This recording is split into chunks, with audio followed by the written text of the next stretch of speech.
swore I heard Clint's voice in here. Nope. Dang it. Alright, I'll bring it back. Here, I can.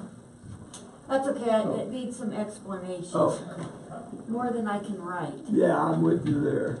Okay, so it worked today, so I think it might have had something to do with power closure. Oh, yeah. But I gotta reset this now. And, or the first book in the series, you know, he's written a bazillion, and their language is really bad in it. They didn't put the kind of language from the book into this series, which I was really glad, but it's like sometimes you Yeah. Hello. They did.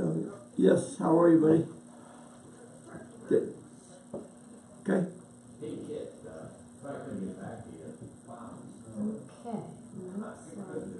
Oh! Well, you're welcome to fire it up and. Okay. okay. All right. Okay. It is going, so don't say anything. Okay. All right. Yeah, I'll come up. Yeah, you bet. Bye. Got a dead cow hanging off of my backhoe front bucket, and the back bucket's about to lean into my buddy's siding on his shop. I'm going, oh my God. You should be here. Okay. Yeah, it's live now, so. Good morning. Good morning. How are you guys? You in road and bridging and fire sistering and all that? Yeah, I wanted to catch that, and I got a radio. I need to pick up some programs for Road and Bridge, and I wanted to touch base with kids. Cool. Cool. Watch my freako bill out.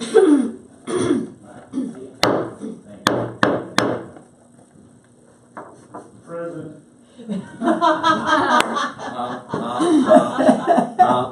I said, watch me freak Bill out. if you need me to move because you're somewhat Lame? Because he's a cripple? Yeah. didn't want to use the C word. Why not? I was saying, do we have Because that? Kelly said just That's now, I'm the cripple. Did you hear about Larry Weber's ankle? No. Last Thursday, he slipped on the bottom step on ice and broke his ankle in 3 places. And I think surgery was Saturday. So he was, he was finishing up with search and rescue anyway. But I think he's Probably done now. an early retirement. What can I do to help you? I feel so Just bad. moving this a little bit. Are we recording We are on. here? No. Not yet. She will be. Wait for everyone to Clean sit up your down. act. Oh, well, you can't wait for that. Clean up your act. Says, you never know about Commissioner Kanda. Next time he brings Jay and I a little snack. Okay. Get some coffee, Jay. Was I got one, yesterday thank the you, day sir. that you had One of donuts? these. I had brought one for you, but I didn't For see the it. audience. We didn't eat any of them, but we had them for the Had them audience. for the audience. Yesterday was the day we all sit around here busy, and I Okay. look up, it's 2 I'm here minutes to after stay. 9. We got 1 minute. Listen, Mo. Remain standing. Oh, this chair is too high. Let's sit as long as it is. Sorry, I'm encroaching on your It's okay. environment over there. Didn't mean to do that. And we are live streaming today from the very beginning. So thank you. I never for saw it at getting- all yesterday. Didn't you? It come I up, checked. but it was on YouTube. Yeah, it was only on YouTube. So.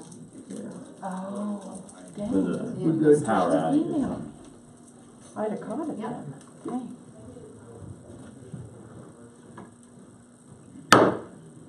Call the Board of County Commissioners for Custer County to order.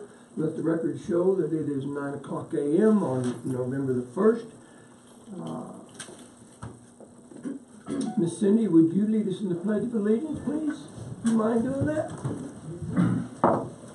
Pledge allegiance to the flag of the United States of America and to the republic for which it stands, one nation under God, indivisible, with liberty and justice for all.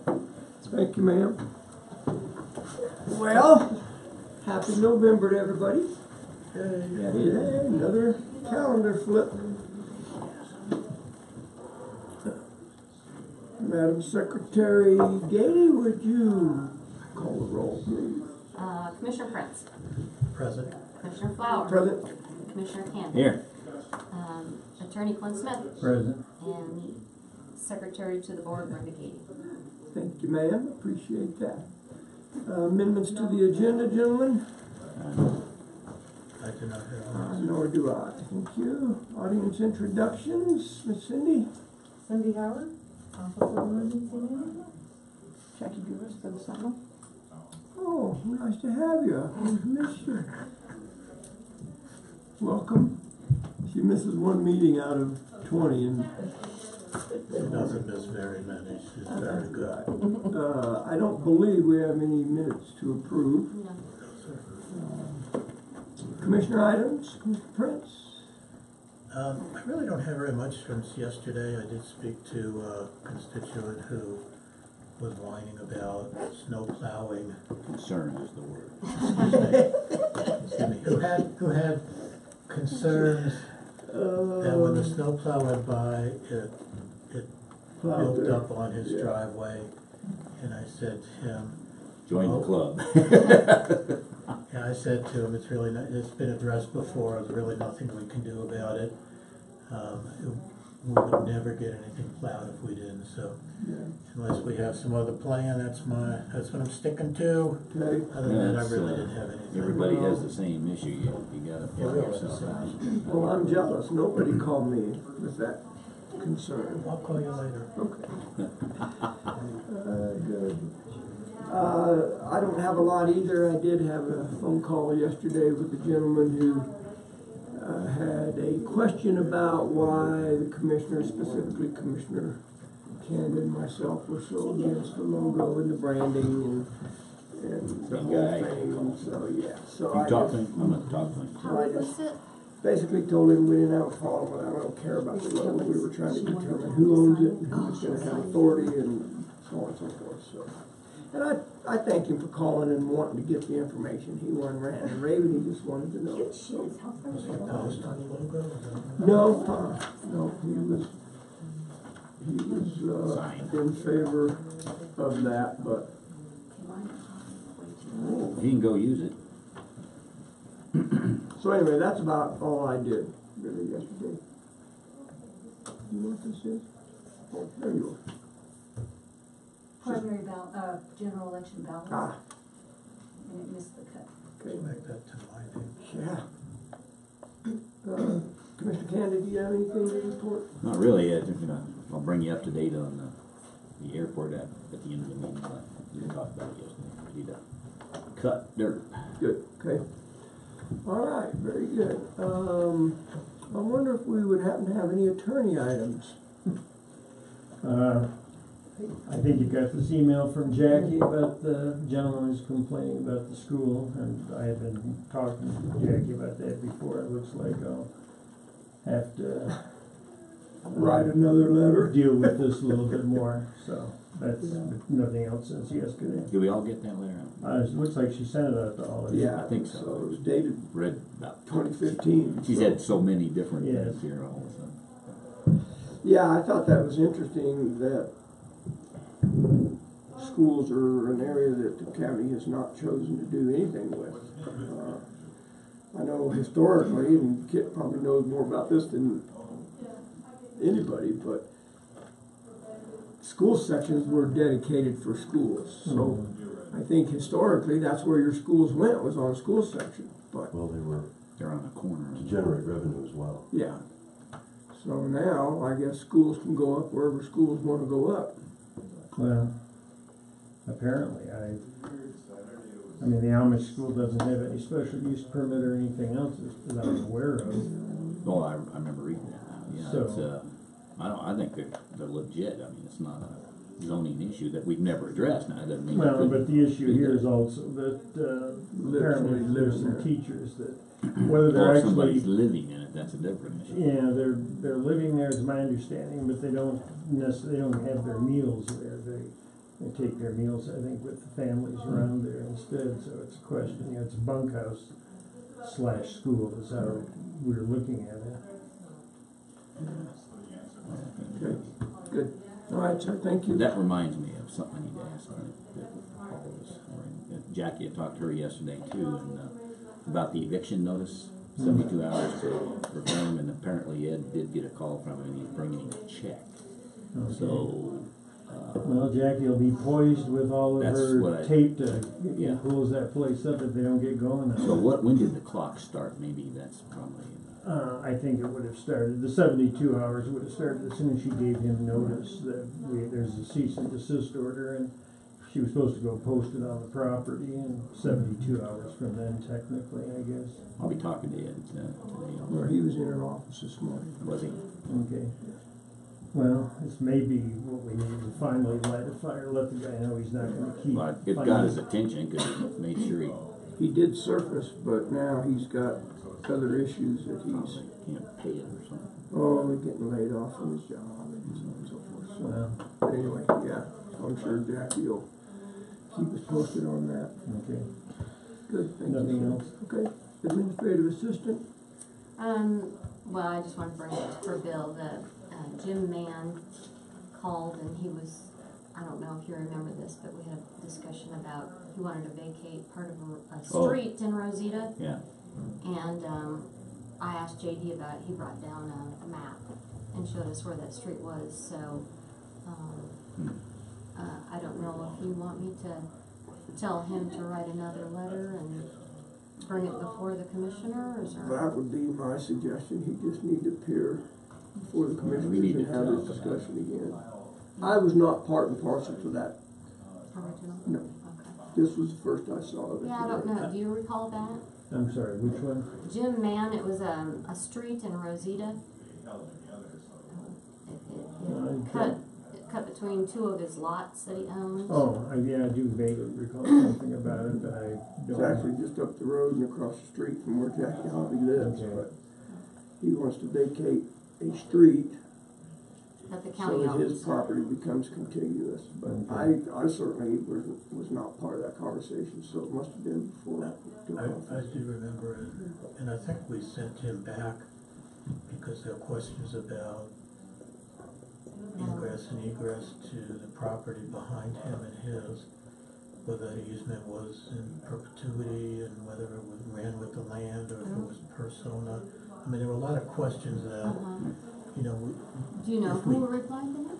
I don't remember, I remember the discussion about the easement. He said no one ever replied to him, so that's what I was And that's asking. possible, we Yeah. talked about it without him sitting there and we're concerned about it. Why don't we, Invite him to let's come invite in. him in and let's. So did the county somehow get rights to all the roads in Rosita? Mhm. Every one of them? We become the owner of the roads. Right. So When the What he's asking village is of probably, Rosita went back with the away. post office development. what he's asking for is probably not unreasonable, provided he doesn't landlock. Yeah, you gotta have Because other there's a place people, behind it, and that. which you could know, mean he an easement through eventually- his place. But he eventually is gonna die or move away or something, so we need to make sure that if he puts his lots together, Part he's of not his time. creating an issue for someone down the road. That's where I'm worried about it. But I mean, for convenience for him, it probably makes sense for So him. that's how you're looking at it, did it look like there was a problem? Well, no, but that street obviously was designed to be an access to the property to the northwest Behind of it. it. Yeah. Right. So with the Acapulco Gold. Yeah, Well, No that's drinking, no the smoking. tequila we talked about. factory. so I guess that'd be something we'd have to look at. But yeah, if you don't mind, let's Okay. reach back out to Yeah. him and just invite him in. Thank you. Anything else, ma'am? Nope. Public comment? Rosita's painted itself into a corner several times before, I would be cautious. Okay. They vacated 62 streets, 60-some streets, when Christensen bought a whole bunch of lots. And it's not an easement, it's a fee ownership by reversion, because they were originally created within the corporate limits of Rosita. And then when Rosita deincorporated, all of their public ownership went to the sovereign beneath, which is the county. And that's why you're able to sell properties that are outside the private limits, but within the corporate limits. I see. But it's always been an issue of do you landlock someone else? Right. And then by reversion, they go half to each side, or radially on curves. So. And that map indicated there was another street to the north, but it looks like it kind of dead ends to BLM land, so. You have to look at the physical See if there's an capability of easement building a across. street too, there, none of them were ever built. Right, yeah, and that's what JD said, there's one street there was never even built, so it's just that county road that goes by Jackie's place, so. I don't know if it's a public comment or not. Yeah. It's a comment, it's okay. What's the fire chief know about something technical like that? We're in No, a if surveyor it's not hat on right fire, now. I don't care. We appreciate your insight and your history. So we'll move on to staff reports, obviously, Road and Bridge, Mr. Hyde shows up, we can press on, do you wanna wait until he You got gets enough here? sleep. He and I had a discussion, I don't know whether that. You wanna talk cisterns, why don't you do that? Yeah, that was part of the system. Does he need to be here for that? Well, he and I talked about this particular issue a little bit, I don't know. I'm asking the county for some commitment, for some help on the cisterns. Installing tanker style cisterns? Yeah, this one's a 5,000 gallon, Truck?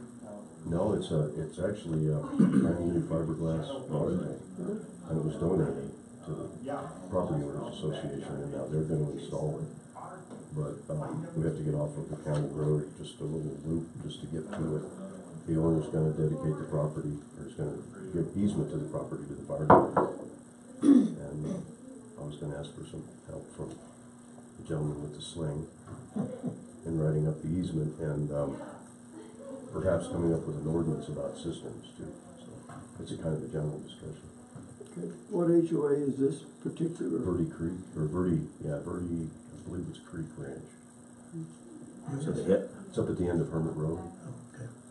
so it's a fire mitigation deal, Mhm. and they have a piece of ground they already think they want it on. Yeah, I've talked to the owners, I went and staked it. I'm gonna donate my surveying time to create a private easement to the county, or I mean, actually to the fire department for access.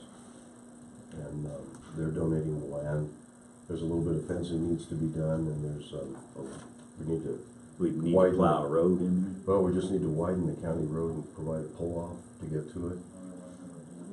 And, Gary said that they could help with that. It's pretty close to, I'm not sure who's gonna end up installing the cistern, but it's pretty close to Kent's Pit as far as gravel goes, so. I was looking at some, Is this a cistern that's buried in the ground? yeah, it'll be buried in the ground and then plumbed on a pipe. Now, here comes Gary. Good. Are you prepared to share the landowner's name, or you wanna hold? Oh, yeah, I have all of that here. You bet. It's, the lady's name is Barbara. There's been so many names involved in this, but the actual owner, her name is Barbara Opal. Barbara and Valerie, the two sisters, have been working on it together. North or south side of Hermit? Be on the north, you go up where it winds and goes down across the creek and goes on into Verde, makes a left 90, and then makes a right 90, and right on the right 90 on the curve. On the right side. Morning, Gary. Morning. How are you? Show it to you on the map or not? We're talking about cistern. Oh, yeah. Kid and I talked about that the other day a little bit. Good. So, Well, if you don't mind, let's finish up that conversation. That's what you were here for, Yes, sir. correct? Okay, so, yeah, we can grab another chair and Please don't bring get up. up. Please don't get up. Good morning, sir, how are you? Jim ran over. I told you to watch out for that. Yes, he is. Pull up a chair there. They're very friendly both. How are you? Come on, sir. You can You can have the throne. I don't like things with arms on it.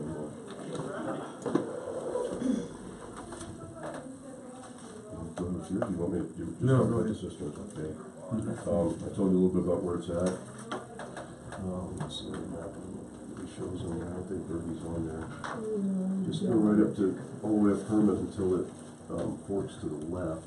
Yeah, so it would be, Yeah. There, and then it kind of bends to the Yeah, right. it goes, it's a right 90, and then it takes a left 90, right, and goes past the Schultz place, and then around Right. Sampson Ridge. yeah. And right there at the base of it, it used to be, Down on the first corner. yeah, right, it was, I'm trying to think, Phyllis Dearborn's place. Right.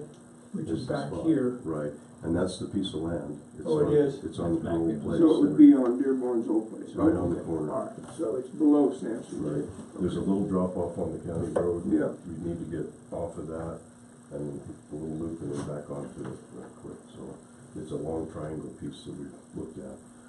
The goal is to get 20,000 gallons of cisterns everywhere that we can, because that's kind of an ISO thing that we're trying to accomplish to reduce insurance rates. You're gonna plant a couple of them there? Yeah, they're all set up so that you can gang them together, but we've gotten one donated, so we're gonna take advantage of They that. start with that. And then in general, the cisterns, we have recovered and checked all of our cisterns and refilled everything this year to make sure that we have them. But we have quite a few around the county. One of the problems that we're having is that they're in places where we've actually had people tamper with them a little bit. So, Buried ones or? yeah, the buried ones, but they have plumbing coming up. And then there's a riser with a cap on it. They When we lock those, we've had a couple of locks cut off, and believe it or not, in Fremont County, we had one of the septic pumpers Dump into it? Oh, come on. just about got it done. He was parked there and hooked up to it, and Oh, somebody my caught him God. doing it. So, Hey.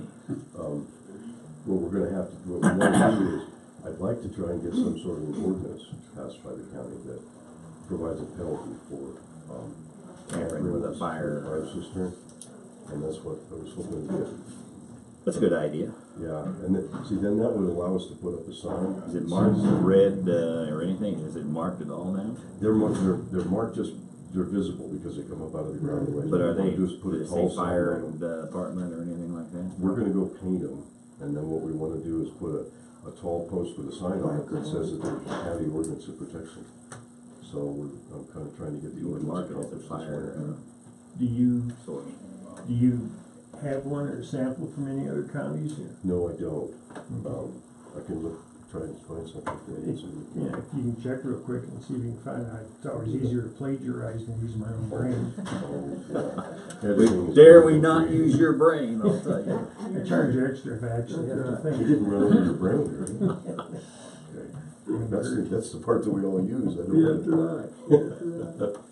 You'd be willing to work with the fire Oh, sure, department? yeah, happy to do that. Good. And then also, I'm gonna write up a description for this easement, but I was hoping to get some easement language from you. Is that something that needs to get surveyed, or is that something that you Yeah, I'll can- survey it and Okay. define it and Ah, create a drawing straightforward. and a description, Perfect. and then attach it to an easement grant. Yeah, and that's fine. I can certainly do an easement. Yeah, it needs to define some, we can move her fence back from the county road back to the line, the back side of it, so that it looks just like part of the county road. Right. We need a thank you note from the BOCC for donating the land. Would Yeah, that we hope be, And they'll be donating it to us, and it'll go to us. How many, Okay, are they, that's right. tenth of an acre, what is it? Oh, it's a little more than that. It's probably about a half acre Is it? altogether, because it's an odd shape. It's a triangle, so we're gonna get off and back off. and is that right below their driveway? Yeah, you know where you go into Dearborn State, it's this side of it. Right up when you're going down. to the Right, south. right at the corner, you would dive off at the corner and then turn and come out. We just look at the best spot to do that.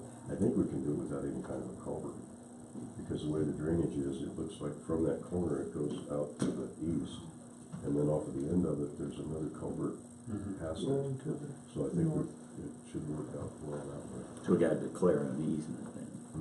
Yeah, we create an easement and then they would grant it to them.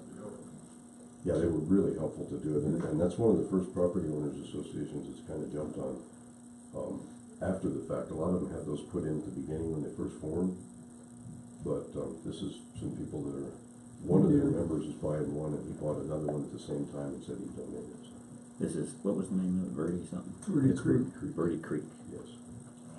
I can't remember a lot of it. I'll get all that information to you. Okay.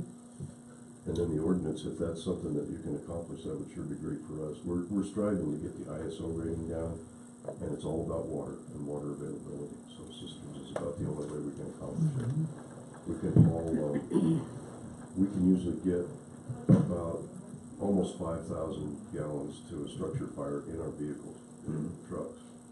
But they require that you have 30,000 available for a flow for a certain amount of time. So if we get the cisterns scattered around, they have to be within Make 2 a miles. quick turn. Quick turnaround. Plus it's wildland too. I'm gonna be working with the Forest Service a little bit to see if we can get something up by the Alpine, maybe on their property there, their maintenance property. So we're just, Yeah, down where that cabin's at. yes, you You know, get to use those ponds that they had for the skiers. if you can't, we have dry hydrant in some of the ponds before. Now we've got, access to the one in East Cliff has a dry hydrant on it, which is a pipe that goes down into the bottom of the pond, about that far up off the bottom. And, the problem is winter, you know, when things get frozen. But you have agreements for dipping into the conquistador ponds, right? Right, yeah, we've got the things worked out. I don't know that we have anything written. That's part of what I'm doing this winter, is researching all those things to see.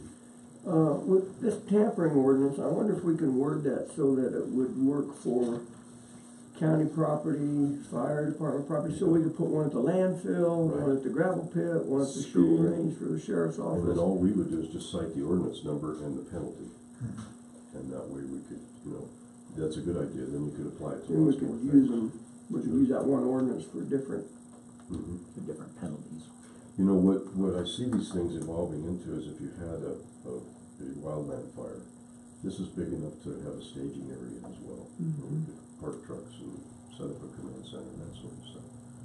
So I'm striving to get, there's room for people at Corner Verde have been pretty gracious about the use of their lodge up there.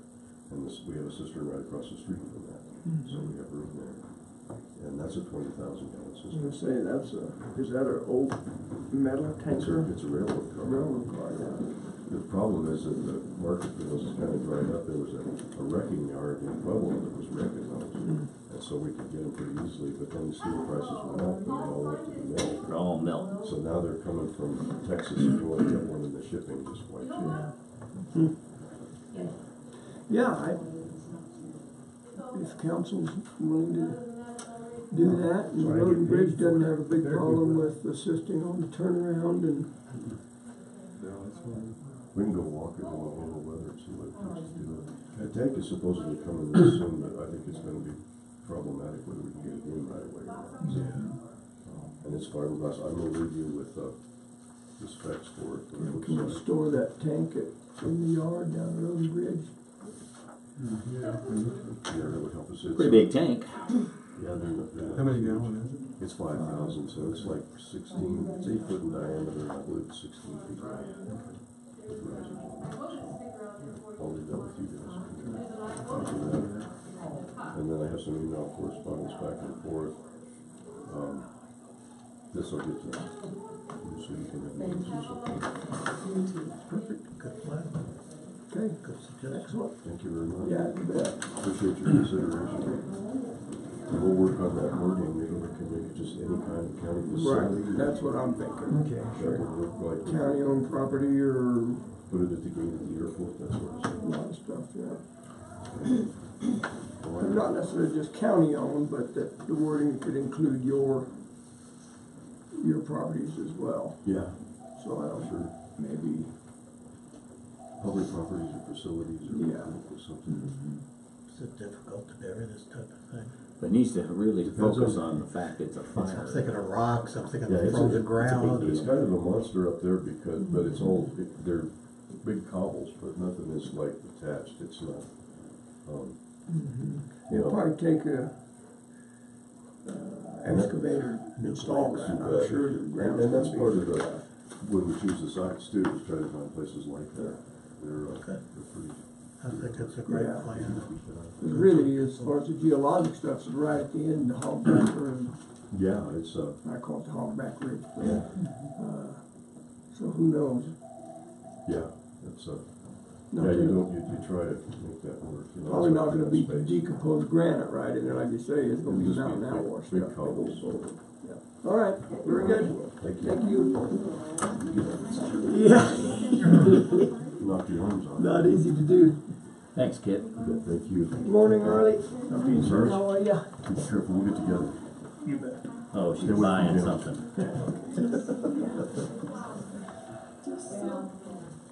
Thanks, Gary, appreciate your help.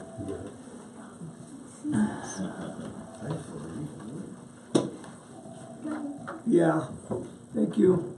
You can give Cindy a call if you want. All right.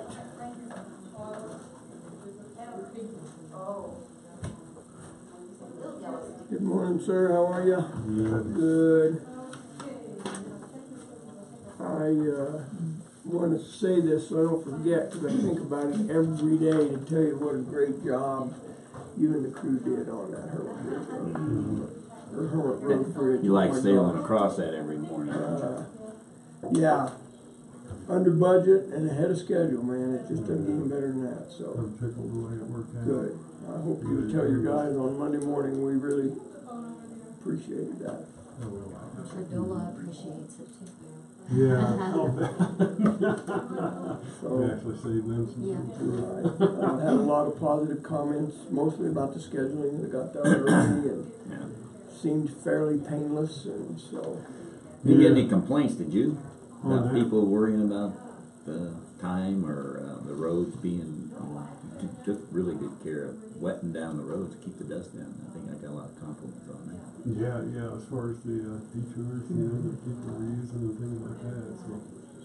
Yeah, there was a few days it got pretty dry and windy, but, no, for the most part, the dust wasn't an issue either, so. Yeah, it really helped put that thing together in the yard. Yeah. Moving it out there. Boy, Now you've watered down all the roads here. yeah, you're nice and They're really nice now. Oh, Yeah, Cut them down. that would have been brutal trying to do that on site, generating electricity and air, and so. yeah, that would have been nice. But I know you guys worked hard on it, and I'd like for you to convey our appreciation to them. And yeah, it's nice, and it was nice that you were able to get in and get some asphalt over that. I thought we were going to wait till spring, so that was nice. Yeah, we just got lucky great weather-wise. So, speaking of that project, Jay, was the city of West Cliff still going to help out with funding on that? You know, at one time they were going to pitch in like $5,000 on it. You know if that's still I true? don't know. I haven't heard. I don't. I thought it was in the budget to do that. I can find out and give Kathy Reese a call and give her a call right away. I kind of remember that it was in the budget to help out with that, and it's a good point to get that done. If they're going to do it, it's a done deal. Yeah. No, I don't disagree. Yeah, I know it was talked about at one time, and then I kind of got wrapped up in the project and fell about that. I'll call her break and Okay. see if she has an answer for that. I'll find out. I'll get back to you. And we've submitted invoice to DOLA, correct, Ms. Brenda? Sorry. Yes. Yeah. You said there was just a few little things left to do. Do you know, have an idea of how much all that would cost? I'm going to say no more than $2,000. We've got to put some fencing back up, and then we had to purchase some supplies for the guardrails and wood posts and things like that, but no more than a couple of $1,000 probably. Okay. So we're nearly done. You know, we get some of the snow melted off, we'll get back on that fencing, and I just want to be able to say it's completely done. So And you have the guardrail material? it should be showing up any day. We had to order a few things. Most of it we had, but And then a water gap on both sides. Huh? yeah. Well, it looks good. Yeah. I just thought, man, there's a success deal that we probably just haven't made a big enough deal about, because that could have. I think about how much CDOT wanted to spend on that. Yeah, that was over. Yeah, $500,000 or Over 300, it was like 305 or 10,000. They estimated the project cost to be. And it was going to be 6 or 8 weeks. And then we were gonna have to pay our matching, which was double what we ended up doing this for. Or more. Yeah, they anticipated that it was going to take about 2 months at least, at the very least. And then, Well, of course, I remember. if we'd had to do that, then we would have had to put a shoe fly around the south side. That would have added to the expense. Cost. I mean, it just, it turned $105,000 or $6,000 project into 3 times that much. Using that CDOT grant, so, for money, so. Yeah, and I wonder, I don't care if it's appropriate or not, but I think we ought to figure out who to send it to and write a big old thank you to DOLA. I mean, I don't know that people ever follow up after they get a grant fund and say, hey, we really appreciate it, meant a lot to our community, and might strengthen our position the next time we sit in front of them. And yeah, it was going to cost the county double if we'd gone with the CDOT grant, I'll try to hammer out a letter, and maybe Brenda and I can figure out who'd be the right person. I suppose Christie would be the one we'd send it That's who to. I Yeah. would send it to. And, you know, just let them know how much we appreciate their support too. But yeah, just a Big great deal. project. I thought it really turned out well, so. Good. Well, let's see. Road and Bridge.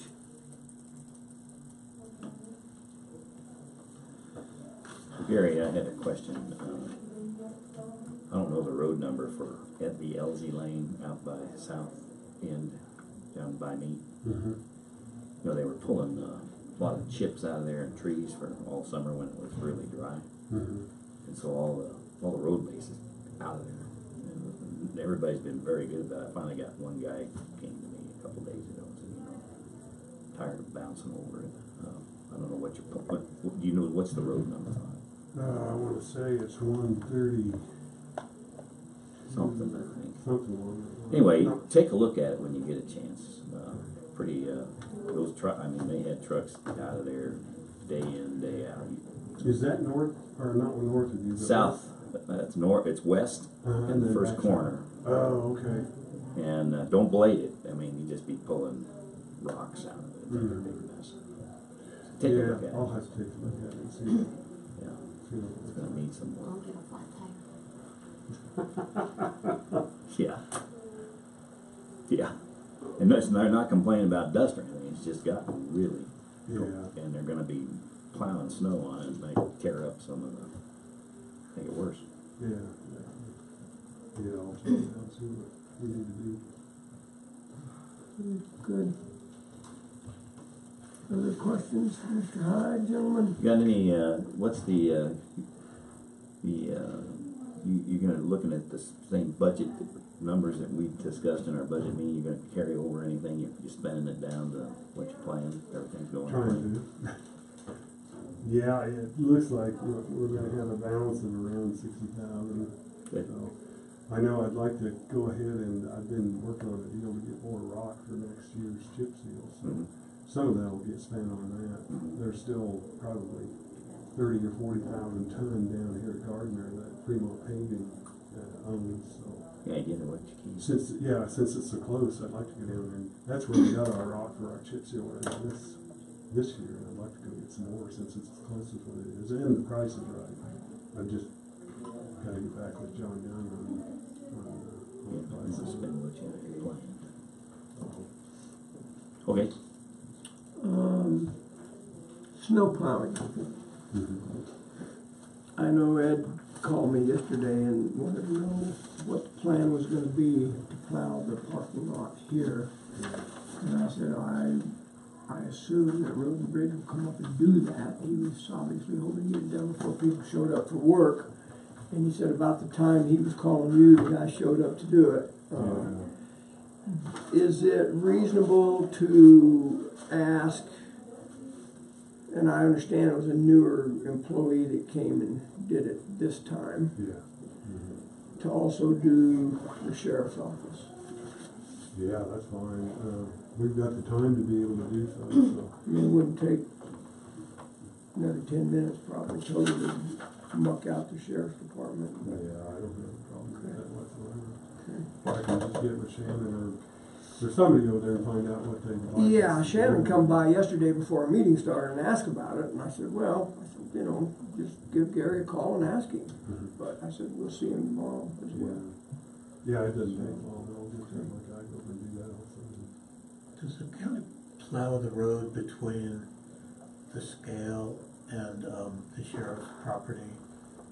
I'm under the understanding that's West Cliff owns that road, is that correct? No, that's county Is property. that county property? That question's been up so many times. Yeah, we researched that dealing with the AT&T tower, Okay, and that's actually county property. It's not even a dedicated alley. The alley goes right here behind the back door. okay, that wasn't, Yeah, I didn't know. obviously, that's the But- road that I was talking about. But yeah, I know what you're one saying, way, so I'm just saying that's property. I don't know if they plow that or not. I come through here after he got done just to kind of make sure it was up to snuff, and I don't Okay. think we did that. I And didn't, if we did. I didn't realize that was county. I mean, I'm fine with it being county, I just didn't know. It's not really a road, it's just Well, I there. understand, but the issue came up, and it may have been before you gentlemen joined us, was it got very ruddy, and the town of Westcliff asked me to ask for the bridge if they could, level it out a little bit. Well, maybe it was somewhere here, and then, anyway, came back to me and go, county doesn't own that, that's town. So I went to the town, and they go, no, that's county. So I didn't know if we've ever resolved that, but I'm glad to hear that there's a resolution to it. Yeah. That's fine. I wasn't aware of that. It may have been even before your time, I don't remember, it's a long time ago. Well, it's part of our access, so there's no problem with us doing it, that's Yeah. for sure.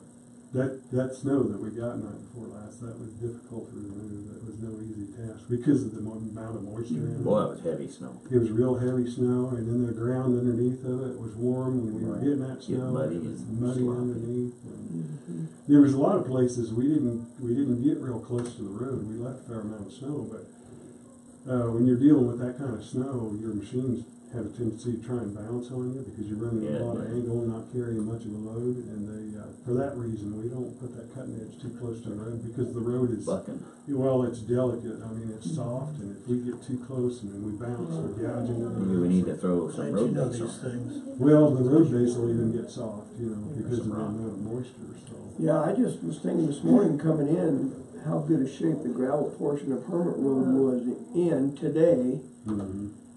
After that snow was on it yesterday, I mean, you wouldn't even know. So it melted off good and drained good, and yeah, some of those places that's got minor washboarding, when we get snow like that and it melts in and you get traffic on it, it actually smooths it off all the time. So that snow helps us out in a lot of ways.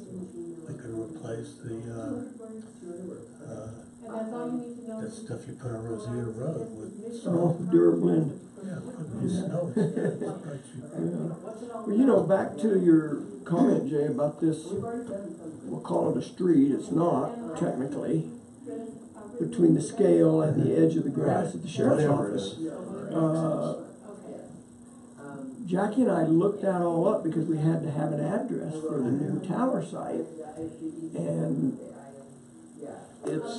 that is not a street, it is not a platted street, it's not a named street, it's just become a thoroughfare. And it's nice because it keeps the traffic off of our alley, which is right here Which is behind one the way. stone house that comes out at Jackie's office. That's the true platted alley. Well, can you imagine the public using that as an alley all the time? We're lucky to get by using it as a driveway for the courthouse, but. Well, and the trucks come in the way and they'll come across that. Well, I know here a couple of years ago it developed a bunch of potholes. We brought in a load or two of that base. I can't remember who it was that was asking me to check with Westcliff to fill those potholes, and Right, yeah. that's when that question came up. Yeah. Well, I'm glad it's resolved. I mean, I think it's wonderful. Yeah, we went up to JD's office, it is county property, it was Good. no question about that. So I suppose it's up to the county to maintain that if we choose to maintain it, which I think we should, because it Sure. takes a lot of pressure off of the alley. We have all the trucks that come to the scale using it, so I think it has to be. Yeah. Our employees use it to park, and I just think it needs to be maintained as maybe we ought to make it a road. Yeah, it's good, good We point. could name it Gady Alley. That's an excellent point.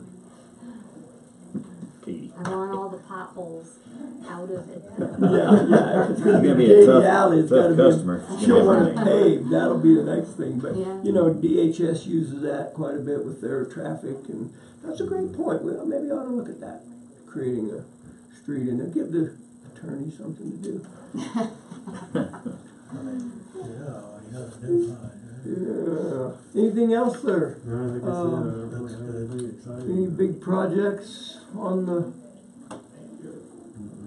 No, we're trying to haul road base in a variety of places, but the weather's gonna dictate that. So it's maybe a chance to get caught up on some of that. I had somebody ask me this here 2 months ago probably, does the county still own the big rotary snow blower that we bought 10 years ago when we had that monster? Yes, we do. It's a nice white elephant, or is it yellow? It's yellow. Yeah, we still got it. And I thought we did, but I said, I don't know, I'll ask. it was my understanding, you know, we used to get snow that we weren't owning something like Yeah. that. And it's days We did ago. that year, boy. I'll tell you, we had a tunnel going down Macy Lane that you Well, couldn't it- see over the top of. Yeah, it sounded like we were getting outside help from, you know, Oh, all the yeah. counties that had a snow blower, and then they thought, well, maybe we should own one. But, and I'm certain there's going to come a day when we utilize it. Yeah, I Do you keep agree. it maintained? You keep it, Pardon? you run it once in a while? Yeah, Byron's real good about that. Even though something sets maybe for years and doesn't get used, he'll put batteries back in it and go out and periodically and fire it up and make sure everything's operable. If you have a need, my store, and I don't mean to mix business and person, county, but Clear it. someone has an 8 horsepower, almost brand new snow blowers, walk behind, self-propelled and all that. I mean, I just wanna let you know if you had any interest in it, I would do that, just at no cost to the store, just as a pass-through to the owner, if you have a need for something like that. I was just thinking about that when you said snow blower, because it's a massive piece of equipment. Well, good. Okay, sir, thank you. Appreciate it. Thank you for coming in. See you next time. Take care, Clint. Gary, you gonna be around, because I want to talk to you about the statement. Sure. Mm-hmm. You gonna be available after, I don't know, we're probably gonna get done here. We'll probably have a noon break. Oh, okay. Yeah, I'll be around. Just give me. I'll give you a call. All right, sounds good. Thanks. See ya. See ya. Take about a 2-minute recess, gentlemen, is that all right? We're looking for Mr. Christensen. See, when's he supposed to be here? Now? He's supposed to be. He's I already thought I late? heard him in the hallway. Still taking those 2 minutes, Maybe. Yeah. which I didn't get when I came in.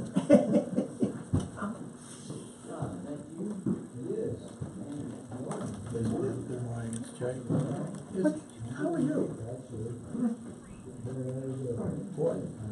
Is Miss Catherine My available? ankle, a couple weeks ago, and then just now I just got up, stepped on it.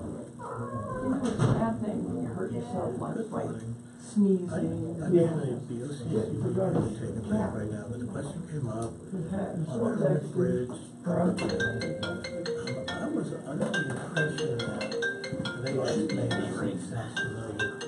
Did the town budget money to assist in that project? Oh, God, sorry, I thought that chair was for me to sit in. They let two commissioners get together all at the same time. Scary property. The public is watching every move we make. Scary property. Yeah, we were very concerned. We didn't have anything with this time. Hey, how are you? Okay, I will, so it's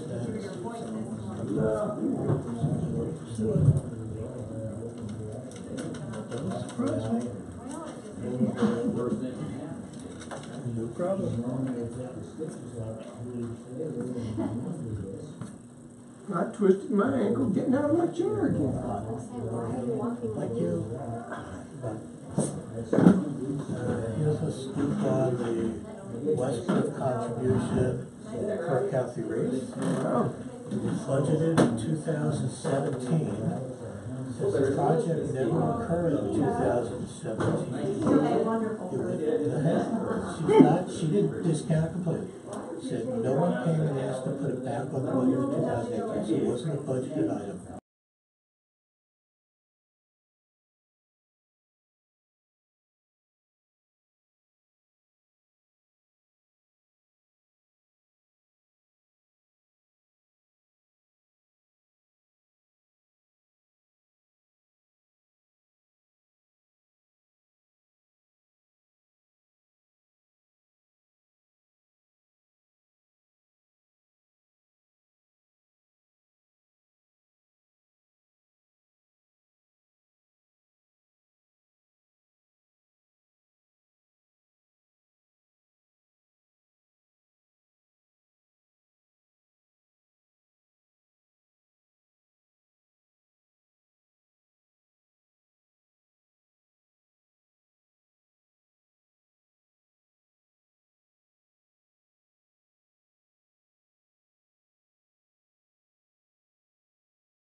Is Laura up and Adam?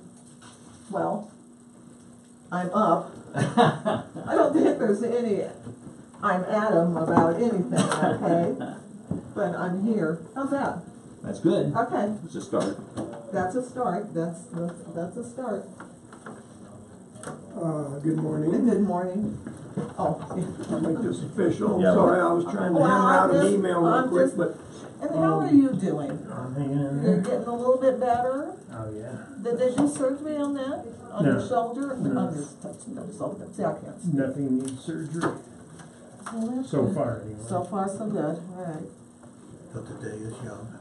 And try to behave yourself or something, right? okay. Okay. Company I keep. I know, yes, this is true. This is true, no. Okay. Here we are. Yeah. We're doing September. And so far, we're doing okay. Are you looking at the, I'm looking at this one. okay, that's where I'm at as well. Yeah, I got about three different documents in here. I know, there's a bunch of them in there. There's a bunch of them in there. And then if you look at the bottom of that one where it shows the TANF, where it says county maintenance, like our TANF, we don't contribute anymore because we've already put in our monthly, our amount that we're supposed to, which is $8,000. Oh, okay. Okay, so that's why it By always that. looks weird like that, but we only had to put in that, and then the rest is my allocation on that, so it always looks bad, but we're fine. Good. And then OAP, we're okay on that. Still got old people to worry We about. still got old people to worry about, and my August and September's were exactly the same, which I thought was interesting, because Yeah, that's true. yeah, and I look back on both of them, and I'm like, that's the way it was. That's the way it was. So that You're doesn't okay always with happen. funds for the rest of the year? Oh yeah. It's a state-only program, and yeah, so yeah, we don't have any problem with that. And LEAP is the next one, and as you can see, we don't have anything yet, and we won't have until November is our first payment. LEAP officially starts November 1st, which is today. We've had the other payments, applications for people that were on before, and they get mailed, and then they bring those in. So I think Rhonda said she's already processed like about 66, by this time probably about 70 already. Wow. So the state sends you the money and you disperse it, or do Nope. you disperse it and get it back, or? Neither, we don't receive the money, and it goes on a card. Oh. Or the payments are made directly to the vendors. Got it. If it's a vendor payment, they go directly, we don't have. So there's no pass-through money? There's no it's- pass-through, there's But nothing. these would be the dollar amounts if These it would be the were. dollar amounts that, yeah, somewhere in that neighborhood. So you're not writing checks to these We're people? not writing checks to people, no. We are not doing that. We used to have to do that. Used to, yeah. Thank goodness we don't have to do that anymore.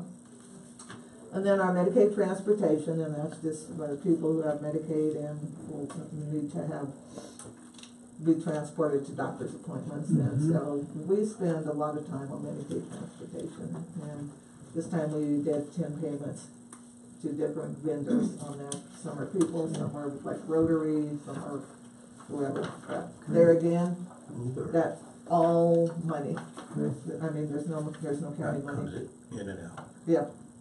And then CSBG, this is the one I have to request the money for when I do get it. I mean, I have an allocation, but we do write the checks to the people on this one, and then we send in the reimbursement, and they reimburse us for us. Well, that one. And Energy Outreach has just started again. It started October 1st, and I did 2 payments through that, September of 18th, No. Oh, I need to change that. I missed that. Hey, I did. I missed that. I need to change that date on that. Because it just started, so I've got to make myself a note to fix that. Okay. I just got a propane bill yesterday. Do I give that directly to you, or do I give it, who do I give it? You fill out an application, then you give it to me. Okay. A paid application? No, actually, you'll see applications there, used to be one page, which was, really kind of bad because everything was just crammed in there, and they've redone it, and so now it's 2 pages, but it makes it easier to read for the people and for me to data entry it. Jay has a What's the question. criteria for it? No, he can I just know you wait. said you've been affected, you were talking about October, November, December 18. not Yes, 17. yes, That's yeah, fine. I just wanna make that's sure what I- I'm gonna Just fix. wanna make sure it's up to speed. I wasn't That paying the attention. That was the to date No. This is an old one. Yeah. Well, She yeah. brings us old reports, I and we do. just nod and go, okay, good. Yeah. Oh, no, actually, this is September, I'm fine. This is September, September and it 0. didn't start until October 1st. Hello, so we're good. I didn't have any. So you There we go. got I'm balance okay. on the. I'm okay. Good. I have to fix it next time. Got it. What's the criteria on ELC? They just have to be income eligible. Then there is a guideline for that. But it's higher than LEAP, and so, you know, sometimes if somebody's just above the LEAP guideline, you can go with it. And then there's our food assistance, and that shows how many, yeah, 2017 in September. Yeah. Yeah, it's a little bit higher. Did you ever do or is there any kind of statistic that show based on population, is Custer County in line with this percentage recipients? Are we high, low, or is that not even a fair question to ask? That would be hard to do. I mean, comparing them by population, they really don't do that. I just didn't know. Yeah. Probably by county. By county, but, yeah. Pretty consistent, those two. Yeah. I was just curious. Yeah, it does. I mean, we don't see, you know, sometimes we see, in the winter time, in the summertime, we usually see it go down a little bit because people are able to work more. In, like May, it was dropped, but now we're climbing back up again, so. I see that. And then the dollar amount just depends on the household size that are coming on, so that fluctuates. And then our TFAB, our commodities that we get, this is the number of households served this time. And then the total amount that we got. I received more product last time because they had a lot of reserve that they were trying to get rid of, and so I ordered a bunch of it, and, so we were able to help them out a little bit more in that month. Yeah, like. Huge jump in September. Yeah, yep. Because they sent all that stuff, so I just ordered it, and we gave it out, so they're gonna give it to us. Although they had fresh milk, and it's like, we can't take fresh milk because we only get the commodities one day a month. The expiration dates are on it, and that's not gonna work. I don't want the old milk. We're not going to have that, so we said we're not doing that. See you later. Okay.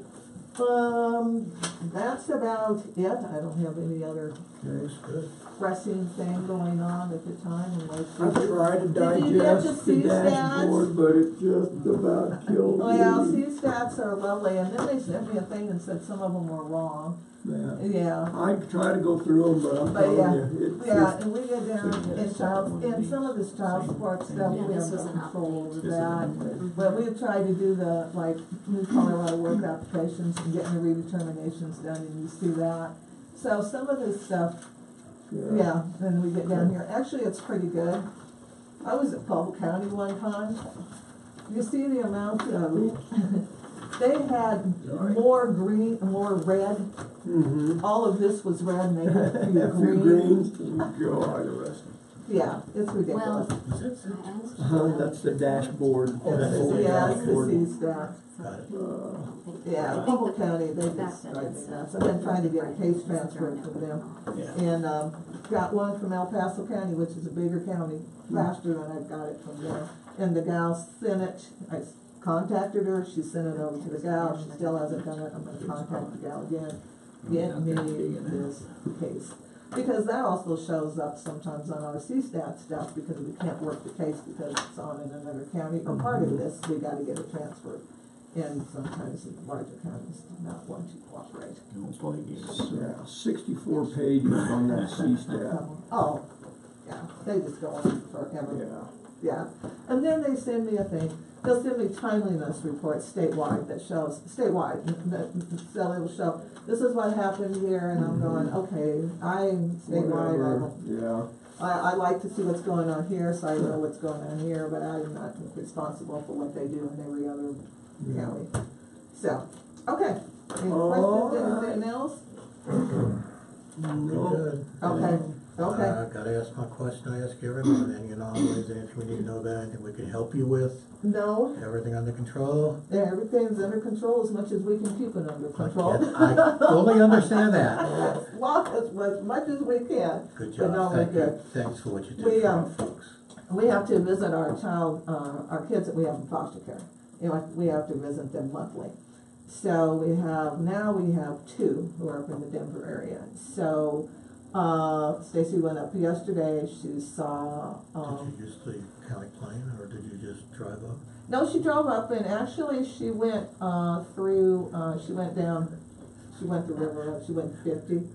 But plane would have been nice. Yeah, well, But what she was doing, and she went up yesterday, saw one of them.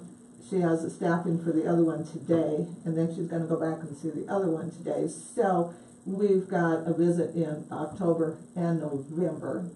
So we've got her visits and got it covered, and that's working out because she had to be back today to do a staffing for the other child that we just moved up there.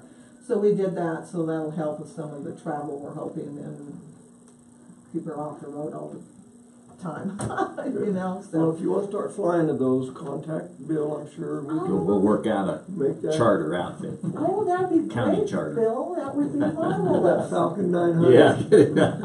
That would be really roar great. Laura up to Denver. About $800 an hour. Yeah. Yeah. Thank See, you. I know how he rolls there. Yeah. Yeah. I'll stop in on my way out. Yeah, oh, that would be great, I'll just fill you in on them. Thank You you. know, Rusty? Perfect, I thank you. texted him and he didn't respond, but, Mucking out. he was, I think everyone is thrown off a bit because it's a Thursday, Friday meeting instead of a Tuesday, Wednesday meeting, so. Certainly Because threw me off. Alyssa's. Well, we go to VSO. Yeah. Hey, Tim, how are you? good. How you guys doing? Well, that's, How you doing? Morning. See ya. your health this morning, I hope. Hey, well, we're making progress. I find my cardiologist. So, about to kill me, so probably better switch. Long story. Okay. Well, All let's right. see. I'm gonna keep it kind of short for you this month. That won't hurt our feelings, No, Tim. I know. I'll make up for it next month, probably. Okay. All right, that's the right one. Thanks. Thank you, sir. Thanks, sir. Okay. Keep pretty consistent with your contacts, aren't you? Yeah, the numbers are back up. It helps when I'm in the office. There was a situation out in the hospital. So, pretty busy month. And so the monthly report goes to the state, and 7 office visits, and on the second page, we always do a trust fund with VFW. So we had one day of trust fund grant money, and then we will be doing applications this Monday coming up with the VFW. So it should be a busy day this Monday. So okay. Nothing other than that. Looks exciting. I also attached the 4th page showing the database that we're up to gather some more vets, new vets this month again, so up to 477 and growing. So my estimate is still that we probably have at least 1,100 vets in the county. So it just shows we still have a lot we haven't met yet. But it's progress, you know, from where we were to where we're at. So okay. So that's it. All we got is the report. Good. Any questions on that? Good. I move to approve the state report. Second? We moved and seconded to approve state report. Discussion, question? Hearing none, proceed to vote. All in favor say aye. Aye. Aye. Opposed, nay. Motion carries. Thank you. As I mentioned, the second item is trust fund. VFW is going well. James Phelps, who's the new brand administrator this year, I've been working with for the last 2 years. So we've done 3 rounds of grant money. So they've been approved for $55,000. We've probably spent somewhere around 13 of that so far. And so this Monday will be the next round. So the way it works, I don't know if I mentioned, but we do the first, second, third Monday of the month. They come in if there's money in the account. So some months we do 2 rounds, some months we run out. We've gone through 10 grand because they were approved 55. The state releases the money in installments. So if you ever have someone come say, I don't understand why, some monies it's there, some money's not. Well, the state releases the money as it's spent. So we have to spend it down, and the grant minister has to do his reports, and he has to send in the request, and the state controllers, and they have to release them. It's just a crazy system. So what's the total? 55,000 for a year is what they've been approved for. Okay, and so that's You'll what, spend all of that probably, huh? yeah. We have until June to spend it all. So there's always this initial rush in the early years. Everybody getting their firewood and propane and stuff. So, and then come about February, March, it'll kind of slow up. And so we'll try to make sure we keep things in the paper, but people know there's still money. Some years, like last year, they were approved for 40,000, so we ran out like in March, and that's typical. That's typical amount, 35, 40,000 a year. This year we got 15,000 more, so we'll have it longer. So we'll have to make sure we keep things in the paper, especially coming about March, April timeframe, because people assume the money's gone, and they just will stop inquiring about it. So, Primarily for what? Heating? well, the purpose of the grant is to assist veterans in financial need, and that's the key. They have to show a need, not just a want, and for shelter, clothing, food, those type of things. Things we can't do is we can't pay medical bills, can't pay cell phone bills, stuff like that. But electric bills, any utility bills, utilities, firewood. Sometimes we can do things like a couple of years ago, I had in 1 week I had 3 veterans come through, and I walked them out. I noticed their tires were bald, totally bald. I mean, all 4. And it happened like 3 times in a month. And so we got the approval for safety reasons to replace tires. That's good. So those are the type of things we can do. Also, we do food cards with the local grocery store. So that's the purpose of the grant as far as that goes. Okay. So when I first started, there's a lot of confusion about where the money came from. It comes from the state. It's part of the tobacco settlement. It's that revenue that they get every year for that. And 1% of that large pool of money is set aside for this grant program. So it's not a VA program. There's a lot of people come in, where's the VA money? It's not a benefit program. Just because you're a veteran doesn't mean you just get it and so forth. So it's constantly education. Anytime someone comes through, we go over a short explanation of what the program is, where the money comes from, and what the purpose is. In the past, when I did that, we kind of explained this is to assist veterans in need and emphasize the need and so forth. And then we just, took the applications. And then an audit was done last year, and across the state there was discovered that there were some people get money that really didn't need it, including we had one vet here.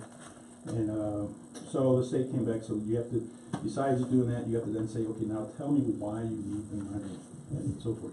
Sometimes it's real simple things, and what I kind of started doing is, and with the BFW, is I'll ask what is your monthly income. It's not a qualifier type of thing, whether you qualify, but it's an indicator. We have vets here who have $200, $700 a month. That's their total income coming in. Well, if they're $700, $800, $1,200 a month, they're in need. No questions asked. But I've had people come in and say, well, my income a month is about $5 grand, $6 grand. It's okay. So now I need you to write out what's going on. Is it medical bills? Or you have just something, sure. The sky's falling or something. And then, so we have to then be able to justify those things to the state. Okay. So that's how that works. Okay.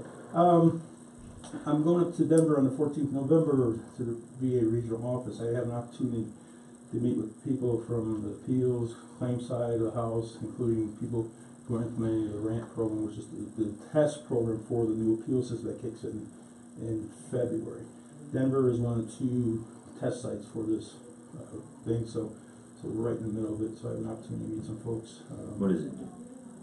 The RAMP program. Well, it's for the appeals for disability claims, for service connected disability claims. It was the president signed the order to the law earlier last year, and it was being implemented as a test this year before they kick it off for next year.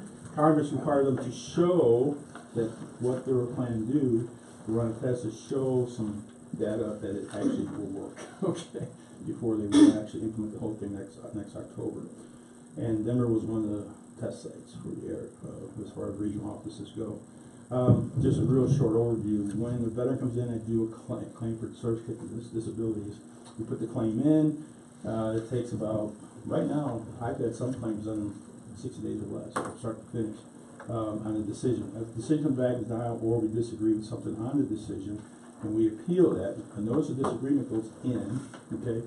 And the only option right now is that it has to be re-looked at by a decision review officer at the regional office. And then once, and that can take 2 to 3 years.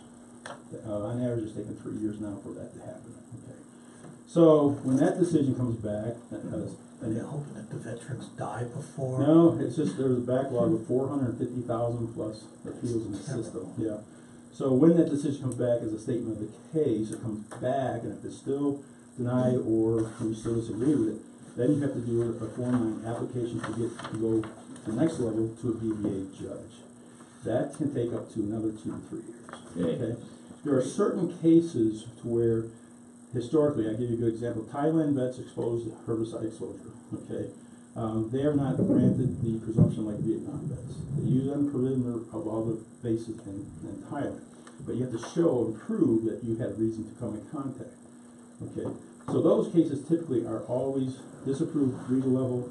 The judge has more leeway. He's not restricted and handcuffed like the Raiders are, so they get approved at a higher rate than the BVA judge. So this new system has a different track system where they have a 3-track system, where when you get that first denial, that first 60 to 90 days, there's 3 options: to have a higher level review at a regional level, have a supplemental claim at the regional level. So what if you do a supplemental lane, there's 3 lanes. Supplemental lane means I still have, I got more new evidence, so let me go to the supplemental claim lane so I can submit new evidence, or if say everything's been submitted, I just disagree with the decision, you get a higher review at the regional level.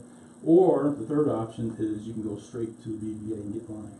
Okay, so that can cut out possibly 2 to 4 years of wait time for certain cases like the Thailand vets that historically get approved at the BVA level. So that's what's going on right now. That's why I attached a little handout there on the back side, just to kind of, which goes over a lot of what I just told you, so that goes. So potentially this could be a huge thing. The concern had been earlier in the year where everyone was kind of waiting to see, because it was by invitation only initially. We had a few vets invited. I encouraged them to hold off until we saw, because most law firms I contacted who have been doing this for a long time were advising their vets to wait and see until some data started coming out. Because if you go from the old system that you've been in line for 2 years to get into this faster system, and it turns out not being faster, Take another 3 years. you lose your place in the old system. So the data is now showing that people who have been waiting for a year have gotten now their decision done in about 6 months, and they save themselves probably a year and a half to 2 years. So it's starting to look hopeful. The concern being, though, is that they're going to run 2 systems simultaneously, because the legacy system, which they call the old system, people cannot be forced out of that system unless Congress changes the law, which I don't think they'll do. So people who have been there for 2.5 years, or just don't trust the new system. So they're going to have to run 2 appeal systems, and they've struggled for years of running 1. And they're starting to take people from the old system to work on the new system. Some are working both. So anyways, that's what we're dealing with. That's what we're dealing with right now. So there's a lot of, but there's hope. But just that tracking of that option to go straight to the BVA, that first initial appeal process, could be a huge thing. But anyways, if you want more, come over. I'll give you the long version explanation. That's the short version. The other thing also that we're dealing with still is the community-based program, which was a choice program. It's in flux, so I get a chance to go meet some folks, try to get some insight from Denver on how that's sorting out, because there's still a lot of confusion. And people are calling and getting 2 different answers. Sometimes, I mean, it's just chaos right now. So, the only thing I got is Thanksgiving week. I'm taking a couple of days to go see family for Thanksgiving. So you're taking your personal vacation time. Yeah. Okay. Yeah. I'm one day of that will be because we'll probably be doing on Veterans Day, which will be the 12th. I'm probably gonna work that day, so the applications that Monday. So I'm taking off on the one of those days and then just take 2 vacation days. Okay, and who's been signing your leave time? Has Donna been doing that, or one of the commissioners, or?